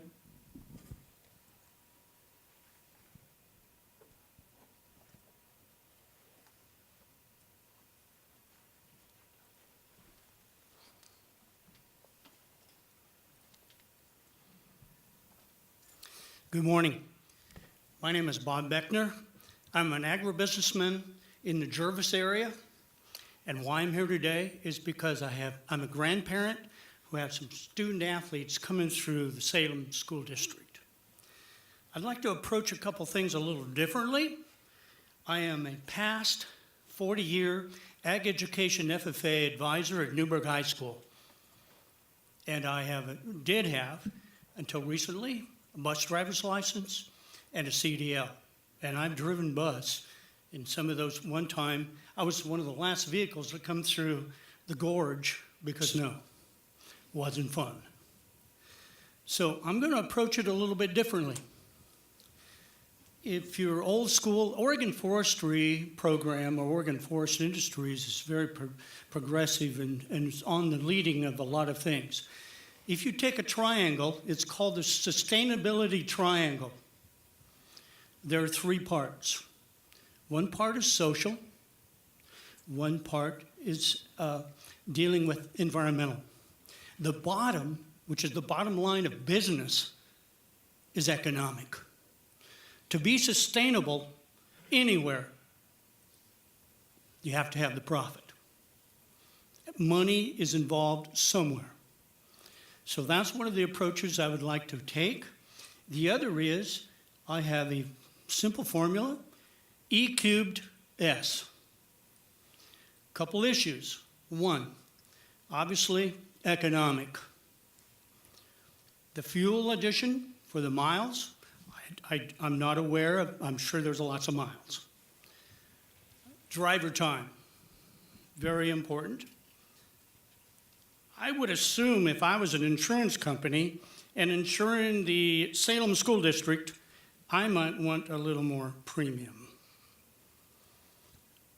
Parent and supporters going to the different games in Bend, and let alone the bus wear and tear. That's the economic part. Environmental. I've competed nationally, North American actually, in environmental contests. And sustainability is very critical. Fuel usage, I don't care what kind of fuel, it's the fuel usage. Highway wear, we've all seen it. Air pollution. Those are some critical environmental issues. Nobody's addressed that. Education, whoa, isn't that why we're here? You look at any of the data, students that are successful in high school, that graduate, are involved, and not just athletics. They're involved. If you don't hook them, your first year, freshman, second year, they're not there. They really aren't getting the full advantage of education at a high school level, which is find their gifts. That's what high school is all about, is find a student's gift and abilities that they may have never known they had. Another was the learning ability because you learn every day of your life. And that is a key factor. The other is fundamentals. High school should be fun. And I'm sure it's not fun. And I've been on an 8-hour trip from Newburgh to Ontario in a bus because of FFA competitions. And as a driver, yeah, let alone the kids will go to sleep. But that is an issue, is that time factor that is lost. And I'll be up front. They will not be using the time, especially coming home in the dark, studying. They'll be on an electronic tool, whatever, and not taking advantage of whatever time they might have versus the basic travel time. So, very important, I believe, the educational, it adds a burden on the student athletes and parents of this travel distance. Now, some people talked about, you know, the travel time issues, and boy, there's some big distances between a lot of competitions across the state. Safety. There was the 3 E's. This is S. Safety. Okay? Added traffic. Oh, we've all gone across the pass, and you've got a hay truck, straw truck, log truck. Buses aren't much better to be able to go across some of those hills. The pass highway itself is dangerous, let alone winter conditions. That's a key important factor. What is the cost of one bus accident? What's the cost? So, key factor, heaven forbid that there would ever be one. But that the potential is, we're putting the risk.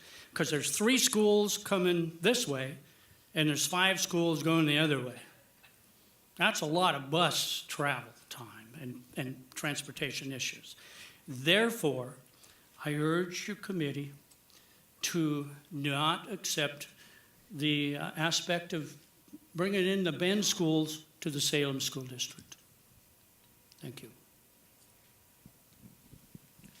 Questions? Thank you. Thank you, sir. Chris Tarver, parent from McKay, Salem Kaiser.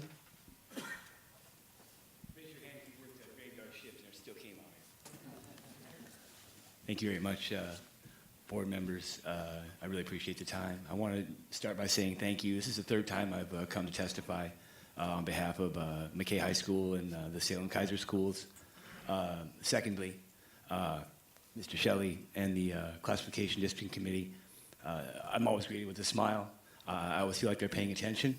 The first time I came in June, they changed their mind and put the Bend schools in with the Southern Oregon schools where I believe they should be. If you were to ask me, a parent, someone who bases that solely on the fact that those schools are all used to traveling, and I believe that if you're a school that travels, it's not as much of a disadvantage to your students to start now traveling 3 hours one way or more possibly. Our students struggle with traveling 1 hour to get to games. Our parents struggle traveling 1 hour to get to games. I'm one of them. Last week, or 2 weeks ago, I had to choose between varsity and JV because we had a game in Mountainside, which is in Beaverton, and the next night we had a game against Glencoe. I chose the game my son played in, obviously, the JV game, but I couldn't make it to the other one. You just couldn't afford the gas. And that's the situation that we're in at McKay High School, especially. I speak of that school because obviously I have a little bit more knowledge there. But many of the other schools in Salem-Keizer, parents struggle economically, the socioeconomic numbers. I mean, you folks know that. And I heard Mr. Shelley say, to caution you when you're counting students. You start thinking of our students as numbers, and it takes away the humanity, what the schools are made up of. You look at McKay High School, 80% or more of our kids are on free and reduced lunch. My son is one of them. I don't think that downgrades me as a parent because, like I say, I work full-time. My wife works full-time. We do the best we can, like all parents hopefully do, and I believe do. But the numbers are there. We could have qualified to drop down to 5A. We chose not to. Why? Because we thought it sent the wrong message to our students, and our students didn't want to.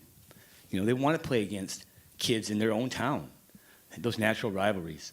North Salem, they chose to take another route, and I don't lose any respect for them. I hope they do well, and I hope they come back up and in the next 4 years and have a little bit better feeling about themselves athletic-wise and competitive-wise.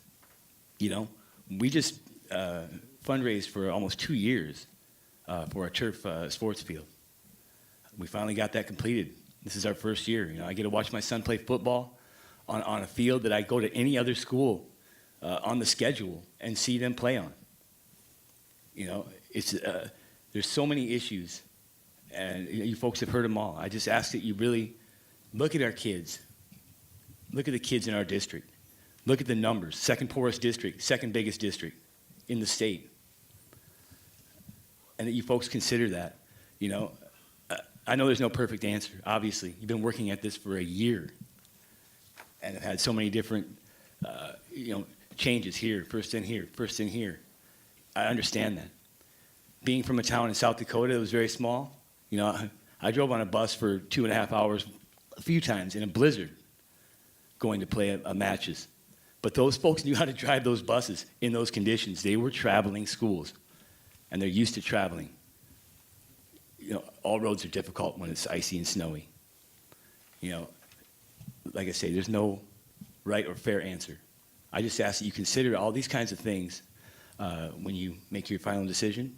And again, I really thank you folks for your time. I know what it's like to be on a committee, have to make very difficult decisions that aren't going to favor everyone all the time. So that's all I have to say. Thank you.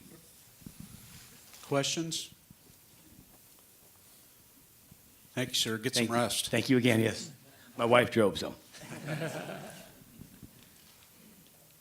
Paula Pugh, parent from West Salem.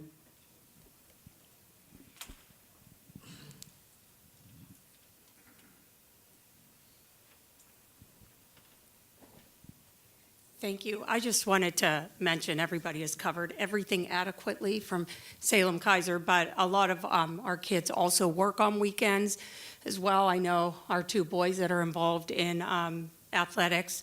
One plays football, and then the next day he comes back or wakes up and he goes and refs football games. And the other one is reffing soccer games. And so anyways, just getting stuck on the past, not getting home. All of those things also affect those kids as they're trying to learn what it means to work in society and to be a good employee.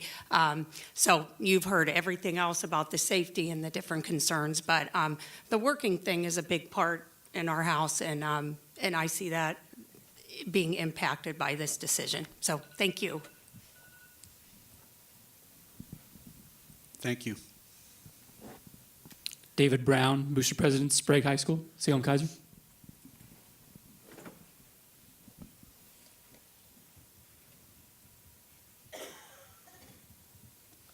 Good morning. Yeah, thank you for all of your hard and diligent work. It isn't easy. I grew up in the household of an educator, of a basketball coach, a football coach. My dad, he coached and taught at St. Paul High School, North Salem High School, Crook County High School, and then back to the Salem 24J school district. So a lot of these common themes that I hear today, it's like, oh yeah, I remember Dad. And I remember Mom having these discussions, at the kitchen table. And nothing has really changed except time, plus another 40 years has gone by. But I remember the times when, being a 9 and 10-year-old boy, and Dad picking me up, I would just get to Crooked River Grade School there in Prineville. He would pick me up and say, all right, Davo, time to go. We're going to Vail. We're going to Nissa. We're going to Ontario. We're going to Burns. All of these, it was an adventure for sure. But at times, the adventures seemed to get a little perilous because of those conditions that we all had to travel. And that was just the culture, and we embraced that. That's just who we were, and that was what was in front of us. So I think that covers, I'm going to only cover two things. I come to you today as a parent. I come to you today as a young boy back in the day, back in the late 70s, and also today as, member of the Sprague Boosters Club and in that community too. So I'm the proud father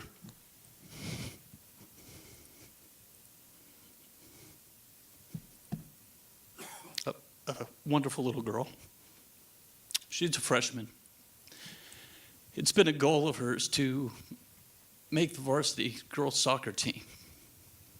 Since she started playing CFC soccer there in Salem. And I'm emotional because I know how hard she's fought for this. And what it means to her to belong to something bigger and greater than herself. Her brother was the same way. Graduated from Sprague in 15. Like you've heard from all parents here today, we get to reinforce and support and lead and instruct our kids and face them in the best, put them in the best position possible, in the right direction, because one day they're going to fly. And we hope that when we're not with them, when that day comes, that they remember, oh yeah, I still hear Dad's voice. But it sinks in their heart that they too will stick up for their children in these tough circumstances. And this isn't easy. No one's blaming you folks whatsoever. But it's just a communication piece, I think, that needs to probably be improved upon. Because when we improve, I get the questions all the time as being the Boosters president out there, just because I have 4 or 5 keys dangling around. Everybody thinks I have the answers. And that's not true. I just know how to price popcorn and sell sodas. That's it.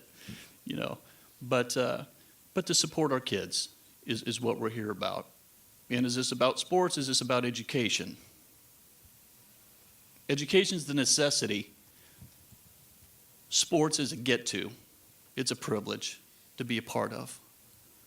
Now, can it be a way for some children to move forward because of their athletic ability? Absolutely. We see it on TV all the time.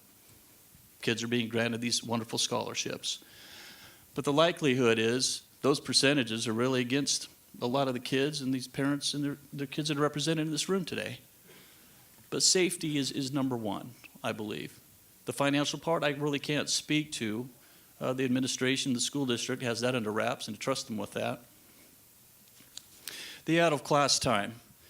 And, my daughter, she's been a 4.0 student. Her, her S's and everything she got in grade school, but 4.0 in middle school. She's struggling right now. And I say that to you, and that just includes a couple of trips out of town to Newburgh, to Wilson High School and back and getting home at 11:30 at night. And she is smoked because she just competed in a great competition, in a wonderful game. And she's not studying. She's not going to study on the bus. She gets car sick. And it's dark. Okay, so that's really not reality, you know, for our student athletes. They're just tired. They're fatigued. Not to mention, as is their coach. Now introduce the likelihood of going over Santa Ann Pass. Our Sprague soccer coach, he works at a middle school in town. He works a full day, picks the kids up, drives over the pass if this were to play out. I trust him. But I don't know how successful he's going to be every time going over and coming back. Now, as an insurance agent by day, and the gentleman mentioned this over here earlier, I'm in the business of planning and preparing. The company I work for, we're all about risk and limiting risk. I would hate to see anything to happen to any of our students because we didn't plan ahead and we put them on a bus going over to Central Oregon. I'm all about competition. I love fierce competition. But I think there's another solution. I think perhaps introducing the Southern Conference into this somehow would be a good consideration. Thank you. Questions?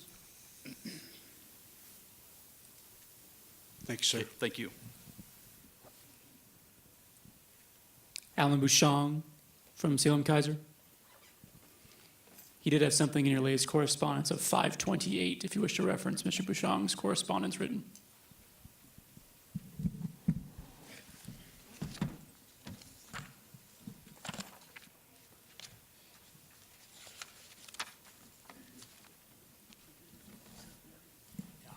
Thank you, Mr. Chair and committee members. I won't repeat what you've heard from Salem Kaiser schools, but I do want to show you, first of all, I want to let you know that though I live in Salem now, my first generation off the farm parents, I grew up with outside of town of 700. So I've lived little schools and I've lived big schools. And I hope that everybody can understand what our 6A schools in Salem are experiencing. I'm going to pretty much cut past, because I think one of the committee members asked about proposed solutions. First thing I want to deal with is how this plays out in 6A, a change to put Salem and Bend schools in together. And so one of the people who testified earlier said his wife was a graphic artist, so his graphs are really good. My wife's a retired library media assistant from Judson Middle School, so you're getting my graphs that aren't very good.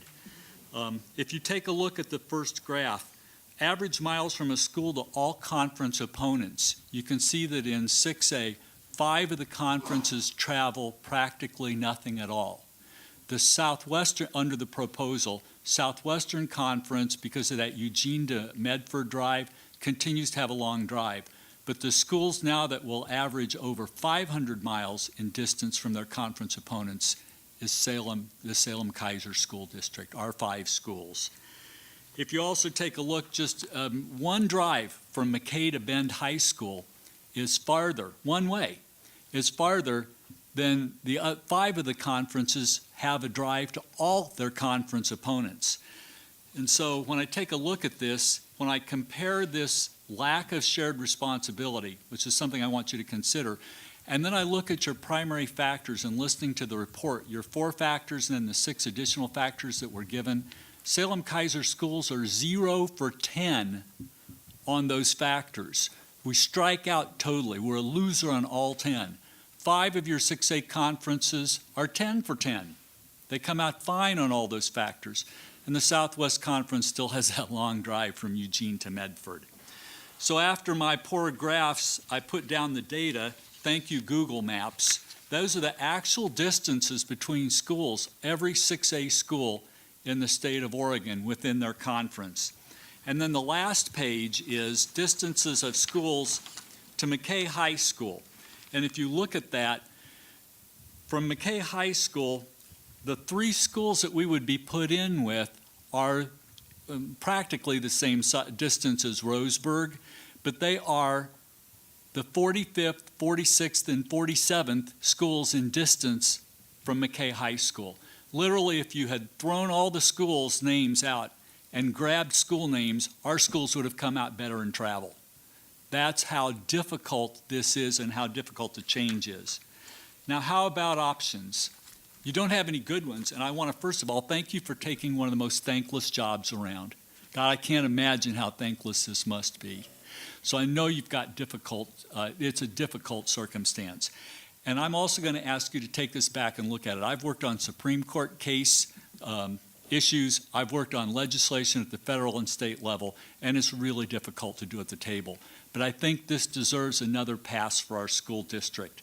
Take a look at a couple of the special circumstances that you've made, that the OSAA has made in the past, in order to try to make the conditions better for member schools.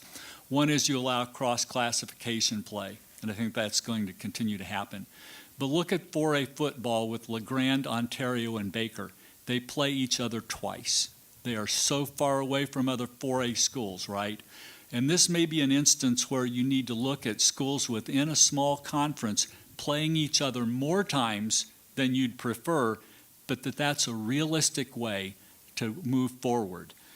I would also say that a shared responsibility, that if you need schools traveling to Bend, the Three Rivers and Mount Hood conferences are really not much farther than Salem-Keizer schools. How can you make it so no one school and no one school district takes such a heavy load? I've never seen an athlete get off a school bus after a 3-hour ride and be better. But the biggest point for me is I've never seen a student who misses classroom time and then goes to class tired be a better student also. I think that the proposal that's out there unintentionally causes the greatest harm out of any redistricting that the OSAA has done. 5 schools and over 9,000 students are affected by this. I took a look at the original one with Eugene being put in with Medford schools, and it's far fewer. So I encourage you to send it back, put education first, put our students second, and then everybody, you'll have the best solution possible. I thank you again for the time to testify, and please stand with my community. Questions?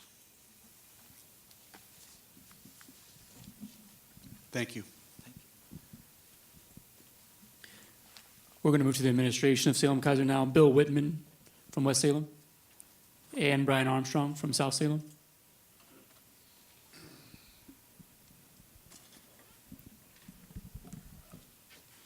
All right, good morning, everyone. One of the questions that's come up today is, why are you here in the 11th hour?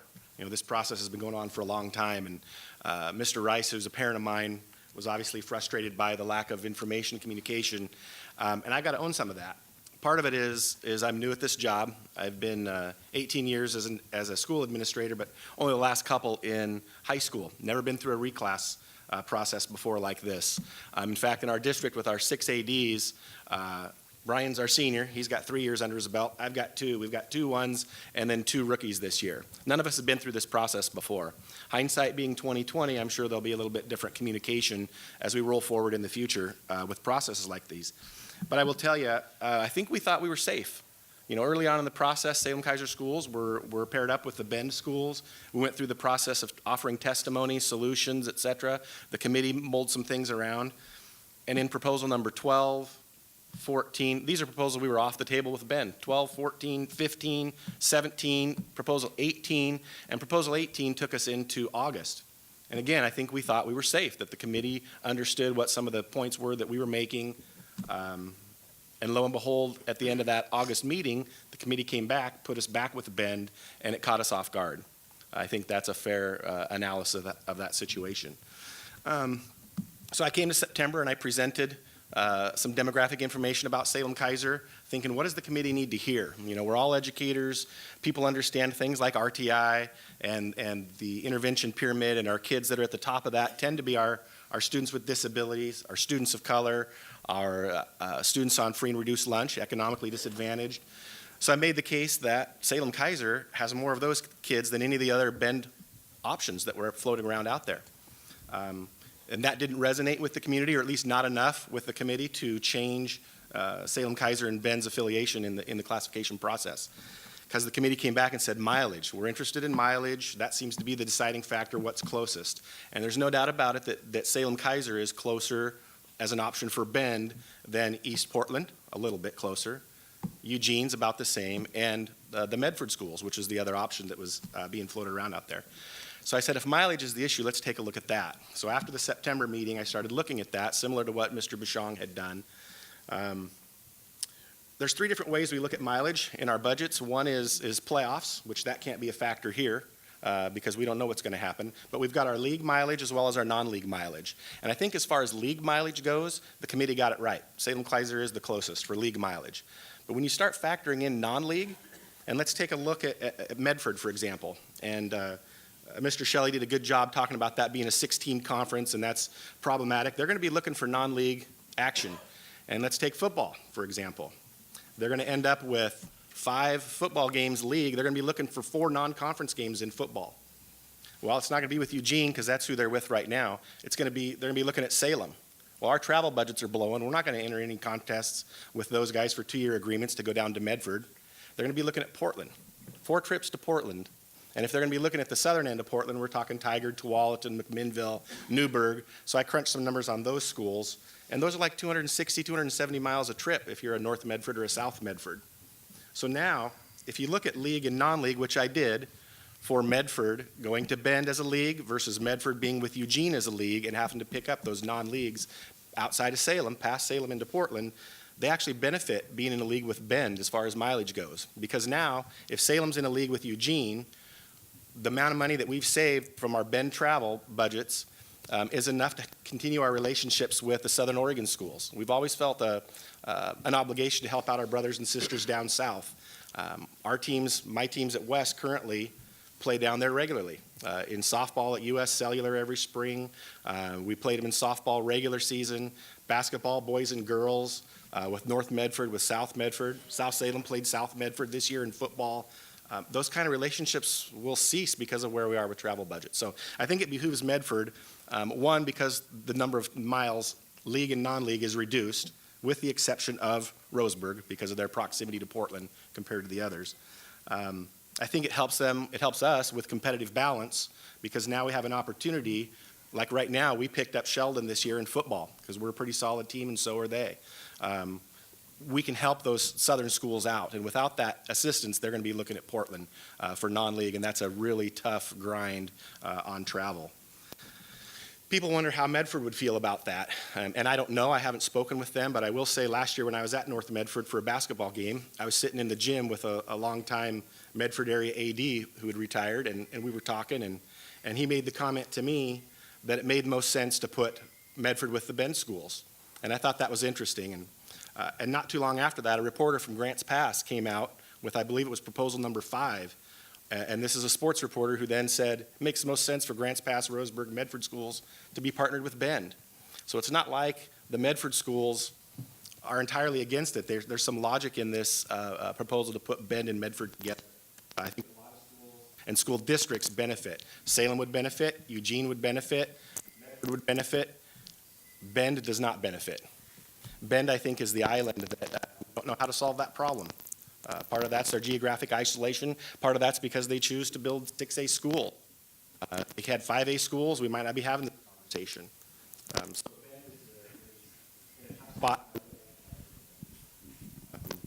again, I just want to go back and say, if you're looking at mileage as your reason for making a decision, take a look at both league and non-league mileage.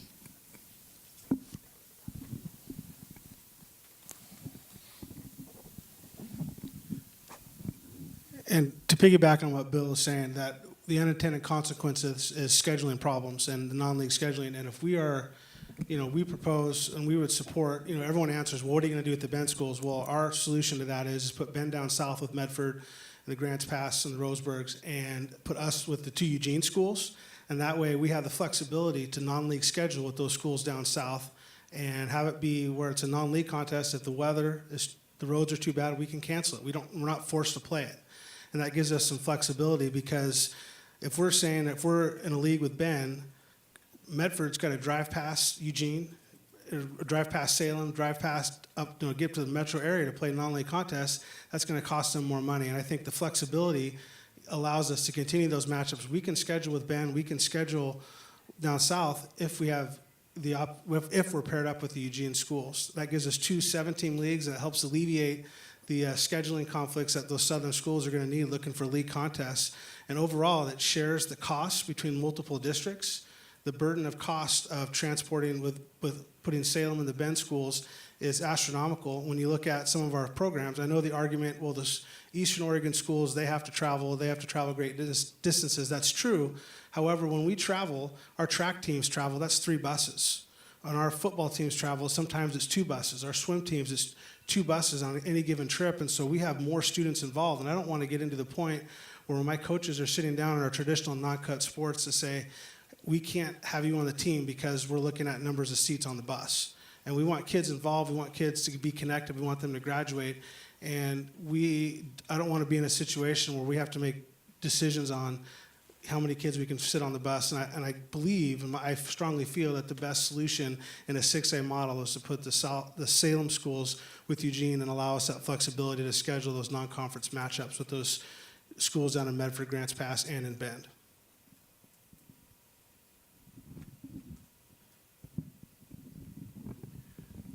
Questions?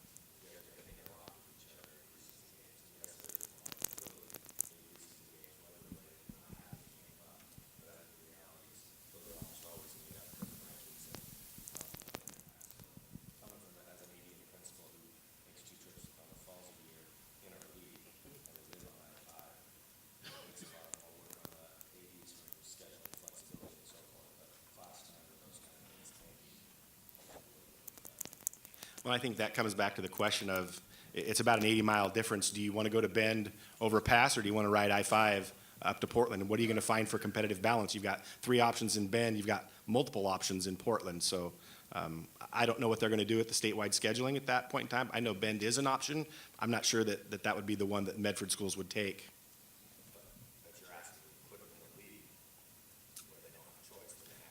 Yeah, and then they have an overall about 1,000-mile reduction in mileage based on ability to get a lot of non-league games closer to home.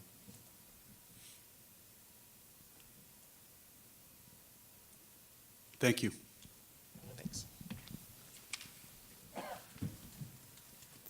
James Weber, Sprague.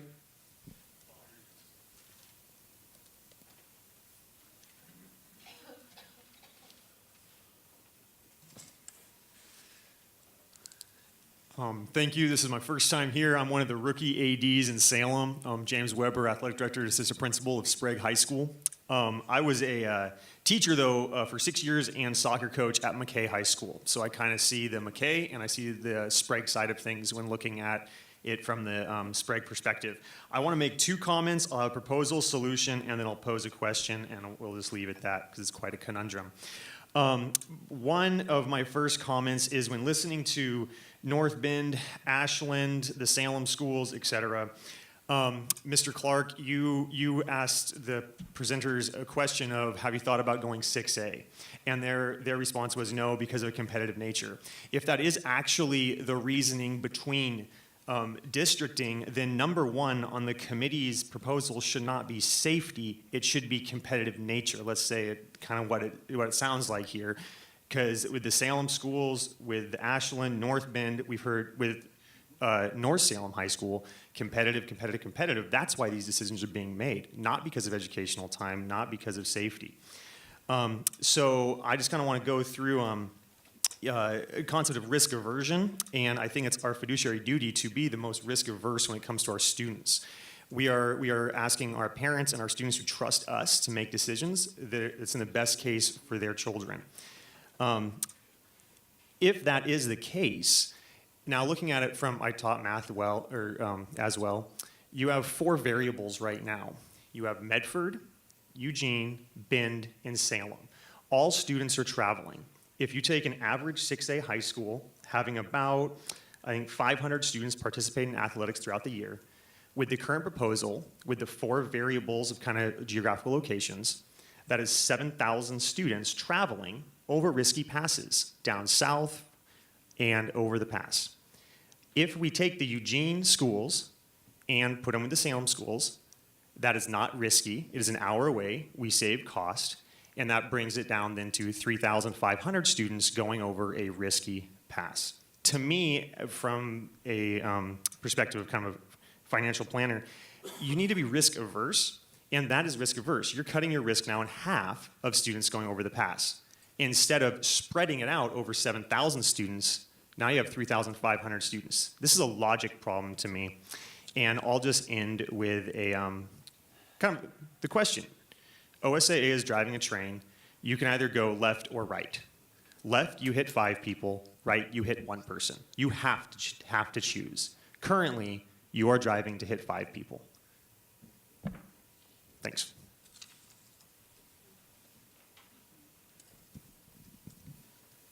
Thank you. Christy Perry, Superintendent, Salem Kaiser.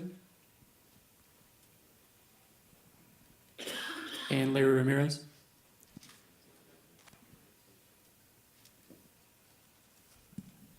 Good afternoon. I'll go quick. You've heard a lot of testimony, and I think our community and our athletic directors have covered our position nicely.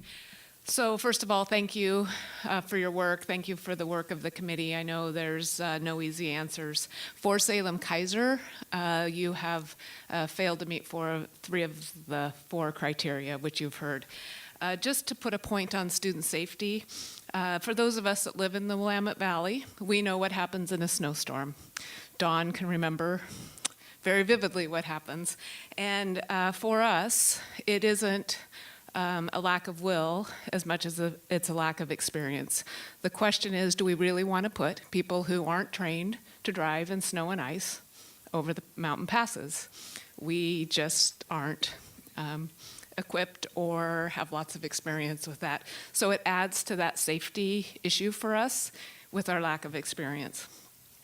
Criteria B, lack of instructional or loss of instructional time. This clearly about doubles our instructional time loss for our student athletes.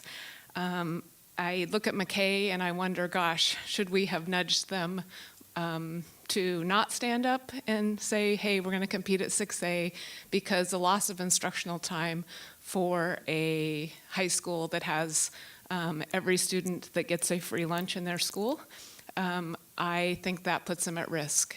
And I think that puts them at risk for graduation. We have to remember these are student athletes first, and our students across the district need more instructional time, not less. Criteria C, minimizing expenditures. A story about us is we travel already over almost all the way around the world each day in miles traveled by our buses. We have a very large geographical area, very different than Portland Public and Beaverton, who have lots of kids, but a lot less geography.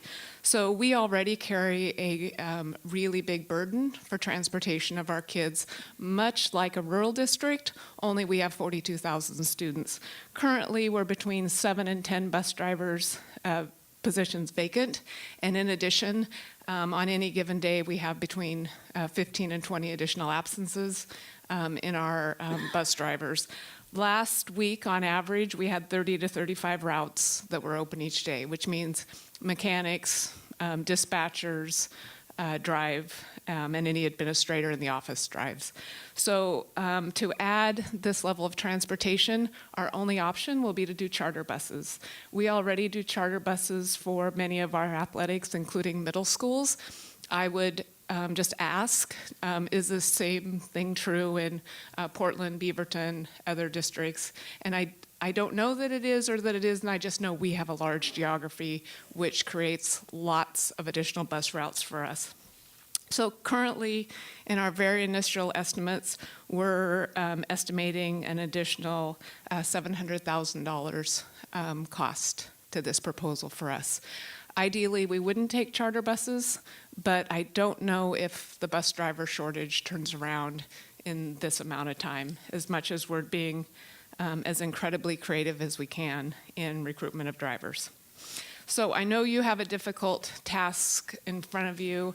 I'd ask you to think carefully about our inexperience in mountain passes, our over 12,000 high school students, and our large geography already when it comes to driving our students, all 42,000 of them. We aren't opposed to Bend. In fact, we think they will add nice competition to the 6A schedule this year. They're very good teams. They're very competitive teams. But from a dollars and cents student safety and geography standpoint, Salem-Keizer shouldn't carry the burden for all. So thank you, and we look forward to your decision.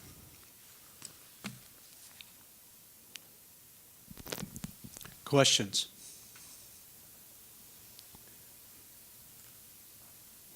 Thank you. Tim Rupp, Athletic Director, South Medford. And Russ Bowen from Roseburg, Dave Hancock from South Eugene, and Amy Tiger from Medford School District.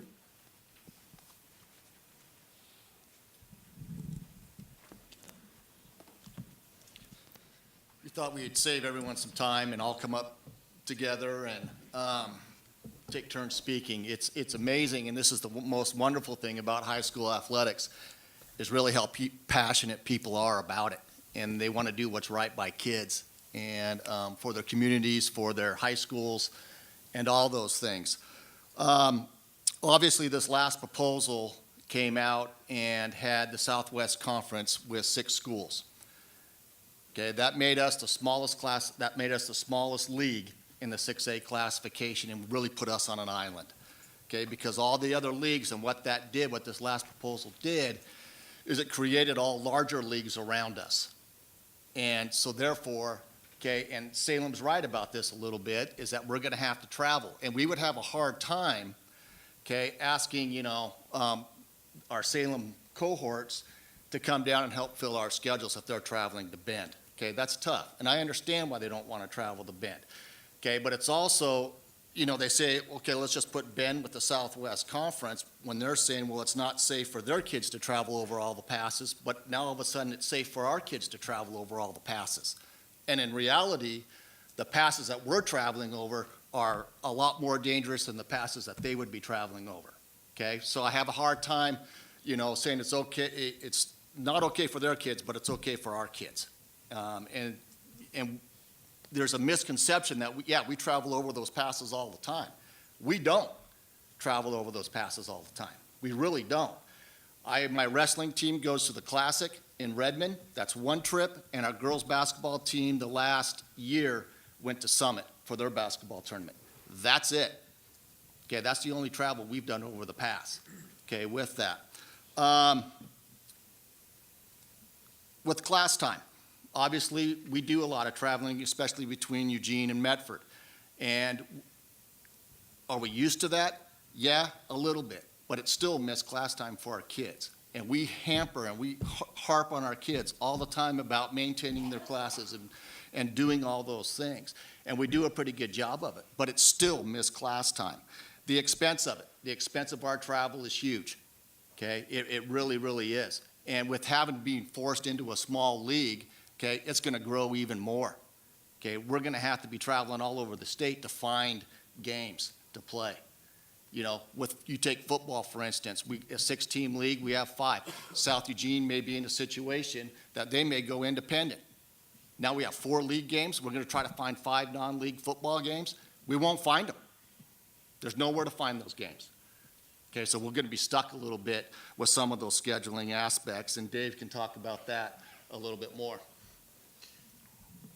So I'm just going to talk a little bit about just the scheduling aspect, and just knowing that in the 6 classifications that they have right now, there's 2 7-team leagues, which is in the Portland metro area, and there's 1 6-team league that's down south. That's us.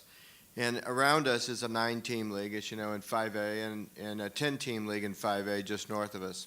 So when you do all those maths and you start kind of figuring it out, well, those teams are playing league when we're still sitting at home trying to wait and find some games. And so our window to get the number of games that we need in all different sports narrows because there's nobody to play. They're already playing league competitions. And the answer might be, say, well, okay, play everybody 3 times. And my question immediately is, how equitable is that? In 2006 to 2010, Southwest or the 6A came into life, and we had 6 teams down south, and we played everybody 3 times in basketball, and we played them multiple times in baseball, 4 times, and we played everybody as many times as we could, and we did that just so that because we couldn't get non-league games anywhere. And that's how we filled our schedules. And I can tell you that that is not the answer. It is not the answer to play a team a 3rd time in a sport like basketball when you've been beaten 50 points twice already. And that is not a good situation to be in for any league. And that's really what we're looking at doing, because there's no way to fill those empty weeks when every other league is playing league games. You know, a lot of it's been said today, and I know that we've already complimented the selection committee, the time and the effort they put in, but it seems like sometimes we don't think outside the box very much. And this would be the challenge that we would make of you, to think outside the box. I can remember the same AD that was spoken of earlier today had made a comment in 2008 after we went to 6 classifications, and he said, you know, the state championship committee and the reclassification committee should be put together to solve these geographic problems that we have in our state. You know, and it amazes me when I look at, we have some club sports at our school, like lacrosse, and they find a way to have schools play locally, but still have 2 different state championships. And we have an RPI system put in, I don't know, 6 years ago, something like that. And it seems to me that there should be some way that we could play locally the majority of our ball games, using our technology and our RPI systems to develop a 2 classification state championships to where all schools could have the opportunity to play as many games locally and then go to a state championships that allow them to find that success that we all crave right now with the 6 classification system. It was said earlier up here about, you know, this all comes down to one thing, competitive balance. That's really what this has driven us since 2006. This is like my 4th classification that I've sat through. Nothing's really changed since then. And I've heard people say, well, we love the 6 classification system. But obviously you've heard for the last hour up here or more that in the 5 and 6A levels, it doesn't really work. And those are the biggest schools in the state. They affect more kids than anybody else.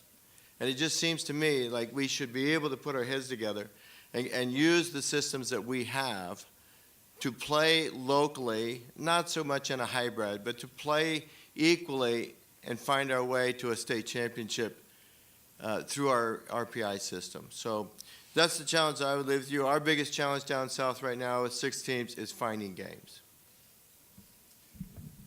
You know, Dave mentioned about using, I mean, education, in our buildings, we always use data to make great decisions. And we're using one piece of data to put schools into leagues. We're using ADM. Okay, but we have so much more data to use. We could use the ADM. We can use the power rankings. We can use win-losses. We can use the number of participants in sports at schools to help drive some of these conversations, to help come up with the best possible. Because a lot of this, I've been almost every single meeting. I've missed 2 meetings, okay, of the reclassification committee because I wanted to be involved in the process. I wanted to have a voice in the process. And all along, we've maintained in our conference that the worst thing that could happen to us is to end up with 6 schools in our conference. And that's what's happened to us. Okay, but I really think that we need to broaden our scope of data that we're using instead of just ADM to help drive this decision. So I would say, you know, representing all of us is if we can't get to this point now that the ad hoc committee for football, that we do need to get to that right away for next year because this isn't a schedulable league for football, and that we need to figure something out. And the problem with football, I think, is bigger. And I know Russ will tell me that that's not going to fix the whole problem, but I think it's a step in the right direction as we look at some other ways. I think we asked for the same things that Salem was asking for, and one of my concerns is the process has pitted people against each other. Obviously, you've heard today Salem stand up and say Medford should do this. I am the district athletic director for the Medford School District. I am also the staff and student safety coordinator for the district. And I think it was our arguments about safety, as Russ said, using ODOT data, not using anecdotal data that we're all concerned about the safety of our kids. We're concerned about the safety of our students too. And if we're going to say every student matters, our kids matter too. And we have to argue that for our kids. And so it didn't make sense for the Bend schools to go with us. And also, it isn't just a mileage issue. It is more miles for us to go there, but it's also less safe for us to go there as well.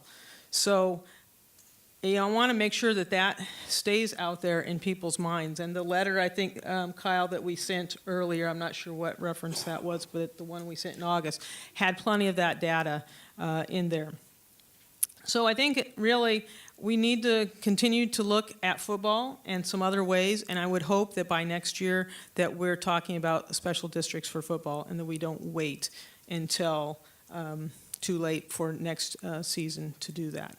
And that we look at some ways that we're able to work together. Last week I saw some people floating some ideas of putting the Salem League and our leagues together and figuring out, Peter kind of teasingly said before, well, maybe one district gets Bend for the fall, one gets them for the winter, and one gets them for the spring. But maybe that's not too far off. And so looking at what some other options are to spread out the burdens of travel. So it is about the safety of the travel, and it is about the mileage. The reality is, Medford, we're going to start looking south, and we have been looking south.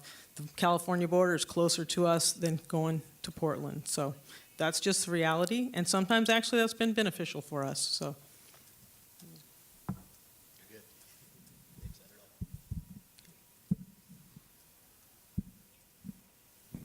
Questions?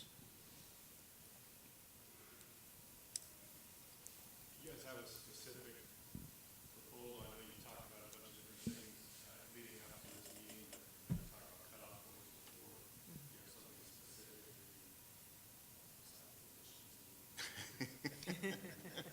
We'll take Ashland, Eagle Point, Crater, we'll take all those guys. Thurston, Willamette, we'll take them all. So, I think the best thing for us right now, with the least amount of change for us, was to keep Willamette in our league. I know that's not what Lance wants to hear and what Lance is fighting for, and I understand that. I do, I get it, but that would be the best solution for us at this point in time, at this late hour. So you change that number and you drop those schools down, which would affect West Albany as well. And, I know that's not what Pat wants and that community wants. But it's like kind of what Amy says, then you're starting to, pit us against, those two schools and, hey, let's throw them under the bus, a little bit. But for us, that would be the best solution is we stay with what we are, with the 7 schools in our league.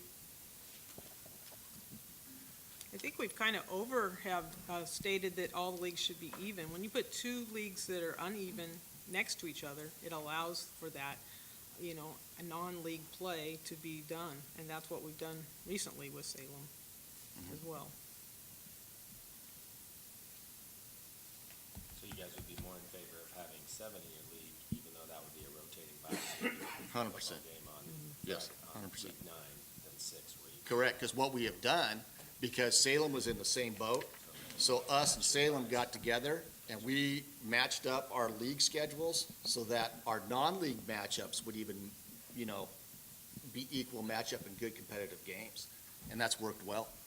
Just with that also, that allowed us to play, especially during the winter, it allowed us to play local games on a Tuesday night and traveling on Friday. With 6 teams, believe me, I'm trying to figure this math problem out And unlike some of the people, I'm not very good at math except for the scoreboard. But it's just really hard to figure out how you can adjust that travel. And, we have been very creative in over 12 years down there of keeping kids in classroom. The 2 o'clock, getting home at 1 o'clock on a Tuesday night is a killer. It's an absolute just killer. And if we're forced to do this, we will have to look of somehow not doing that anymore. The second thing that is a killer is playing everything on Saturday just so that you can avoid a day out of school. We've had, school administrators, coaches, we go through a ton of coaches. And we go through, because we're working 6 days a week. And that just gets to be a burden after 12 years. There's no question.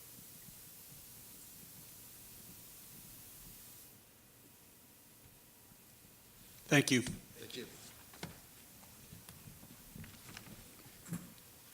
Lance Haas, Willamette.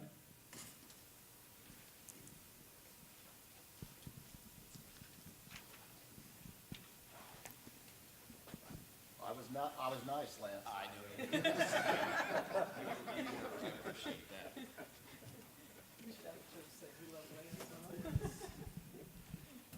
I'd like to give a shout out to Russ Bolin for speaking nice things today about me. First off, I'd like to thank the committee and everything for their time. Obviously, as everybody's came up here and spoken very passionately about, is that it's a very tough committee to be on, and this is only year 2 for me. And when I talked to my predecessor Barry Booka, and first thing that comes, I was like, I don't know if I ever want to be on that committee whatsoever, because it's tough, and everybody's passionate about their communities. Kind of like what Russ and all those said, we definitely, the Southwest Conference is in a tough spot, and Willamette High School is in a tough spot because we've been in the Southwest Conference for now 4 years. And I understand about the numbers moving down, and then all of a sudden that might make 7 teams. But then basically it kind of like the same argument that's being made is, so now Willamette kids are the ones that now brunt this. Over the last 3 years, and I've hit the committee with this multiple times, our participation has started to decrease. A great example of this is that as a 6A school, which we are not a 6A school, we are not a like 6A school. Last Friday night, we did not play Friday night football. Reason is that we only have 75 kids out, and we have, due to concussions and other injuries, we had to forfeit that way. And so when you start talking about putting Willamette in for scheduling, just like South Eugene is in a predicament for football as well, Willamette doesn't really help that. We only have 2 football teams right now. One last week really played a freshman, and it's a freshman schedule. 27 kids cross country. We have 28 swimmers. We only have 2 girls basketball teams, 16 wrestlers, 2 baseball teams, 85 kids out for track. Whereas when you start looking at my other Southwest Conference schools, their numbers are larger. So we don't fit like that. And that's why Willamette High School really did support the last recommendation that way, is that we do fit in more with the Thurstons, the Springfields, Churchills, and those of the world. And so that's why it kind of was here just to give our support for that. I understand North Bend with the geographic exception. And from day one here, I've always said that, when we're talking about some things, one of them obviously is safety. Well, right now, the safety part, we're living it right now. We didn't play last week. So for our kids, same with loss of instructional time. That way, by moving us into the Midwestern League, we actually pick up one more local game, which actually does save our kids instructional time. Now, obviously, with North Bend situation, I understand 100% there, and a full support of them having a geographic exception there. Just kind of in closing, I think what the Southwest Conference came up, and I'm include myself in with that, is something that really needs to be looked at here as we move forward. We've got to think outside the box. Oregon has some geographic problem areas. And it's going to take special thinking to kind of get these done. Whether it's a hybrid system of combining leagues and those leagues kind of change, I think that's got great merit that way. It does kind of then shift the burden of travel to multiple people, not just one group of schools every time. So as we move forward here, I encourage, as especially a new person, that we do look to think outside the box, and maybe it's even getting committees together of those school districts that are most impacted and putting those people together and come up with some solutions, or at least to give some ideas. So that way it's not Willamette versus the Southwest Conference, Salem versus Bend. We put everybody in a room, in this next classification, and we try to figure it out. Again, I'd like to thank you for your time. And in closing, it's been an interesting first go-around for me, and I'm hoping that by looking outside the box, that we can make it more smooth process the next time. Questions? Thank you.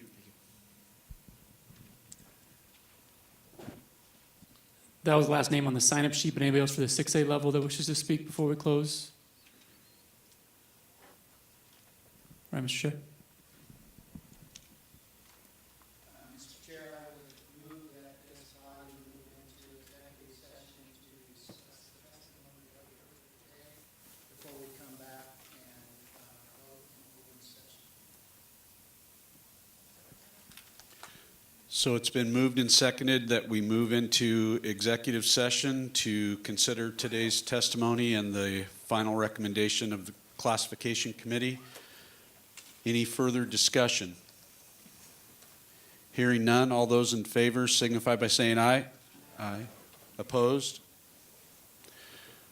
We will move into executive session. Thank you, folks.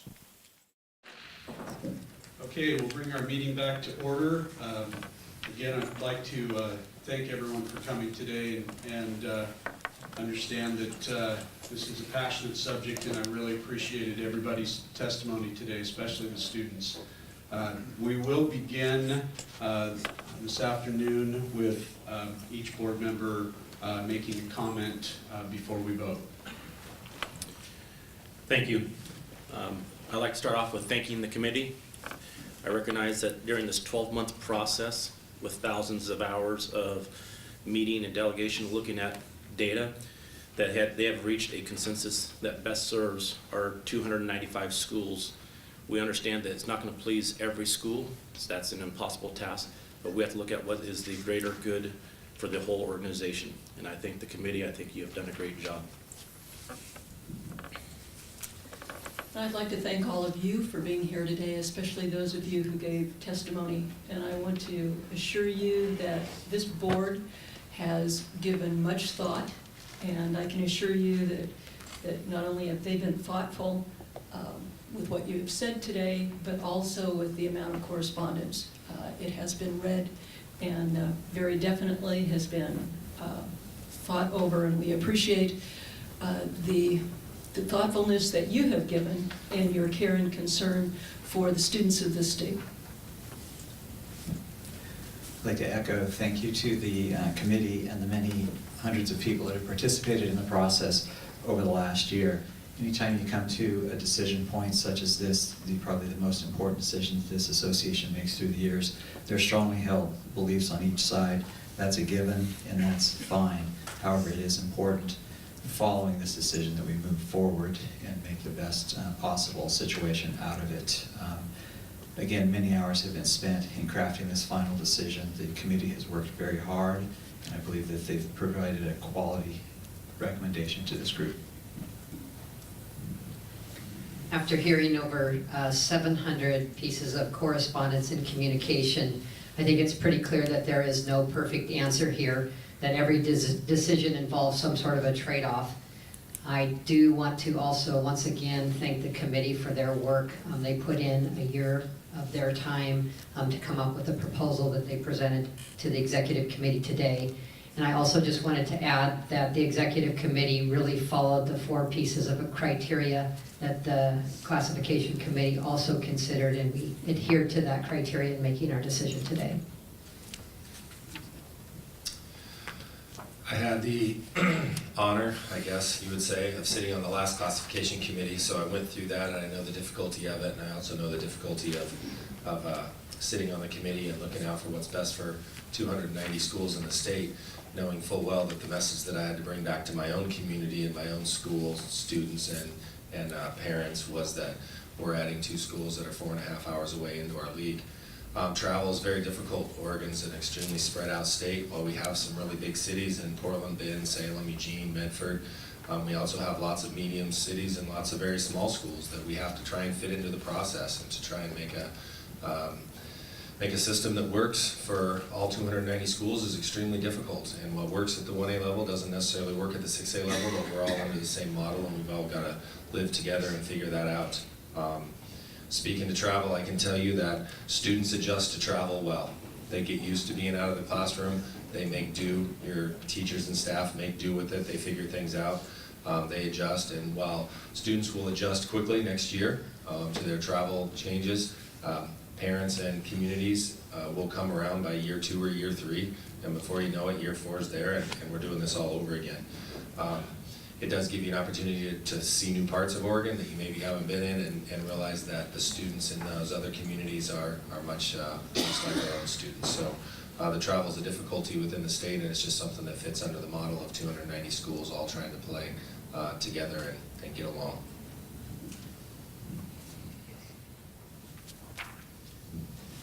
Having been a part of this process now for the last classification committee and now this one, and I'm speaking mostly to the people that will feel like they were wronged in this process, I just want you to know that there were a lot of really smart, thoughtful people that put a year's worth of time into this, and I just want you to trust that if you feel that it was not the outcome that you wanted, that you take some solace in that the process was thorough and thoughtful, and just be mindful of that as we vote.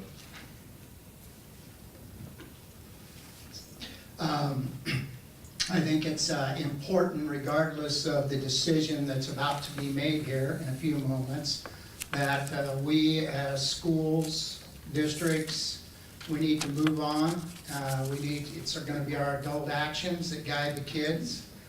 And we are an association that serve 120,000 students. And our students are going to be very resilient. I was the lucky guy who sat on the committee when we went from 4 classifications to 6 classifications. And there were quite a few people that thought the sky was going to fall. The sky didn't fall. Students continued to compete, whether you're at a 1A or a 6A school, whether you have to travel.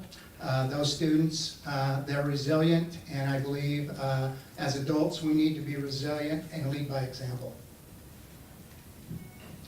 Appreciated a lot of the concerns that were shared today regarding safety. As someone who's been married to a coach for 20-some years and had both of my kids graduate from high school under the Eastern Oregon League, I know what it's like to send kids on a 6-hour bus trip over 2 mountain passes, even my own kids and my own spouse. So I understand that concern.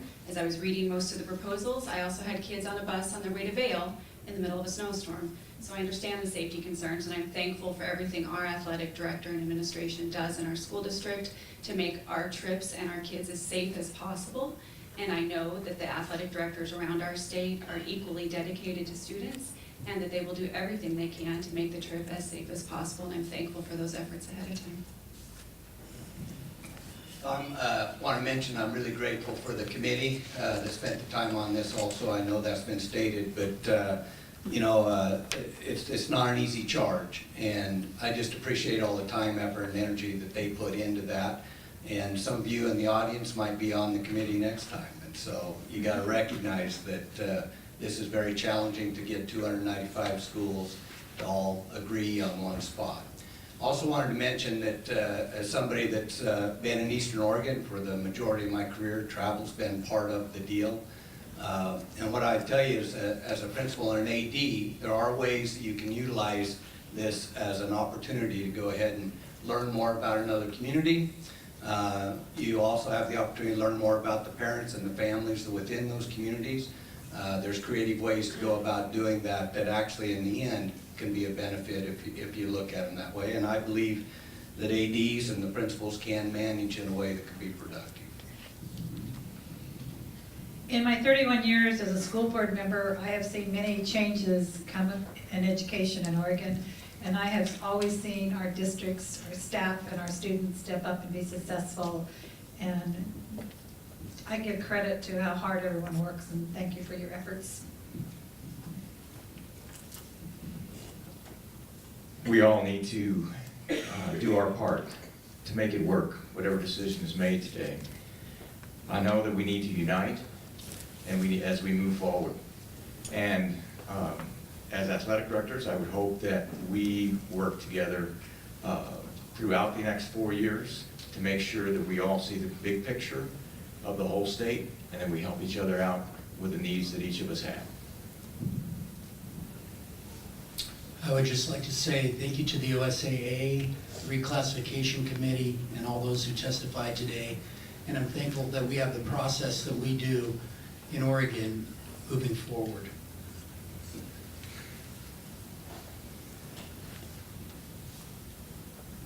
At this point, I would entertain a motion.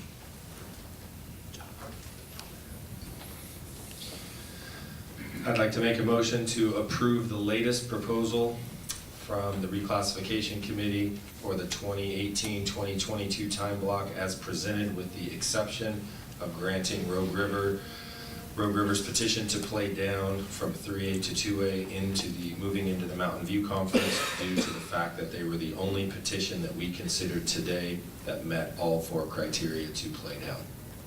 I will second that motion. Further discussion? Hearing none, all those in favor signify by saying aye. Aye. Aye. Opposed? Aye. Okay, the motion passes. And I just would like, again, to ask those of you that may have not received the news that you wanted to receive through this vote, to trust that the process was thorough. And I appreciate everyone coming in today, and meeting is adjourned. We'll take about a 10-minute break and turn over the room for the delegate assembly meeting. So if you want to move out into the hallway quickly, we'll turn the room around, get all set up for the delegate assembly, which will start, we'll try and start that at 2 o'clock. Thank you.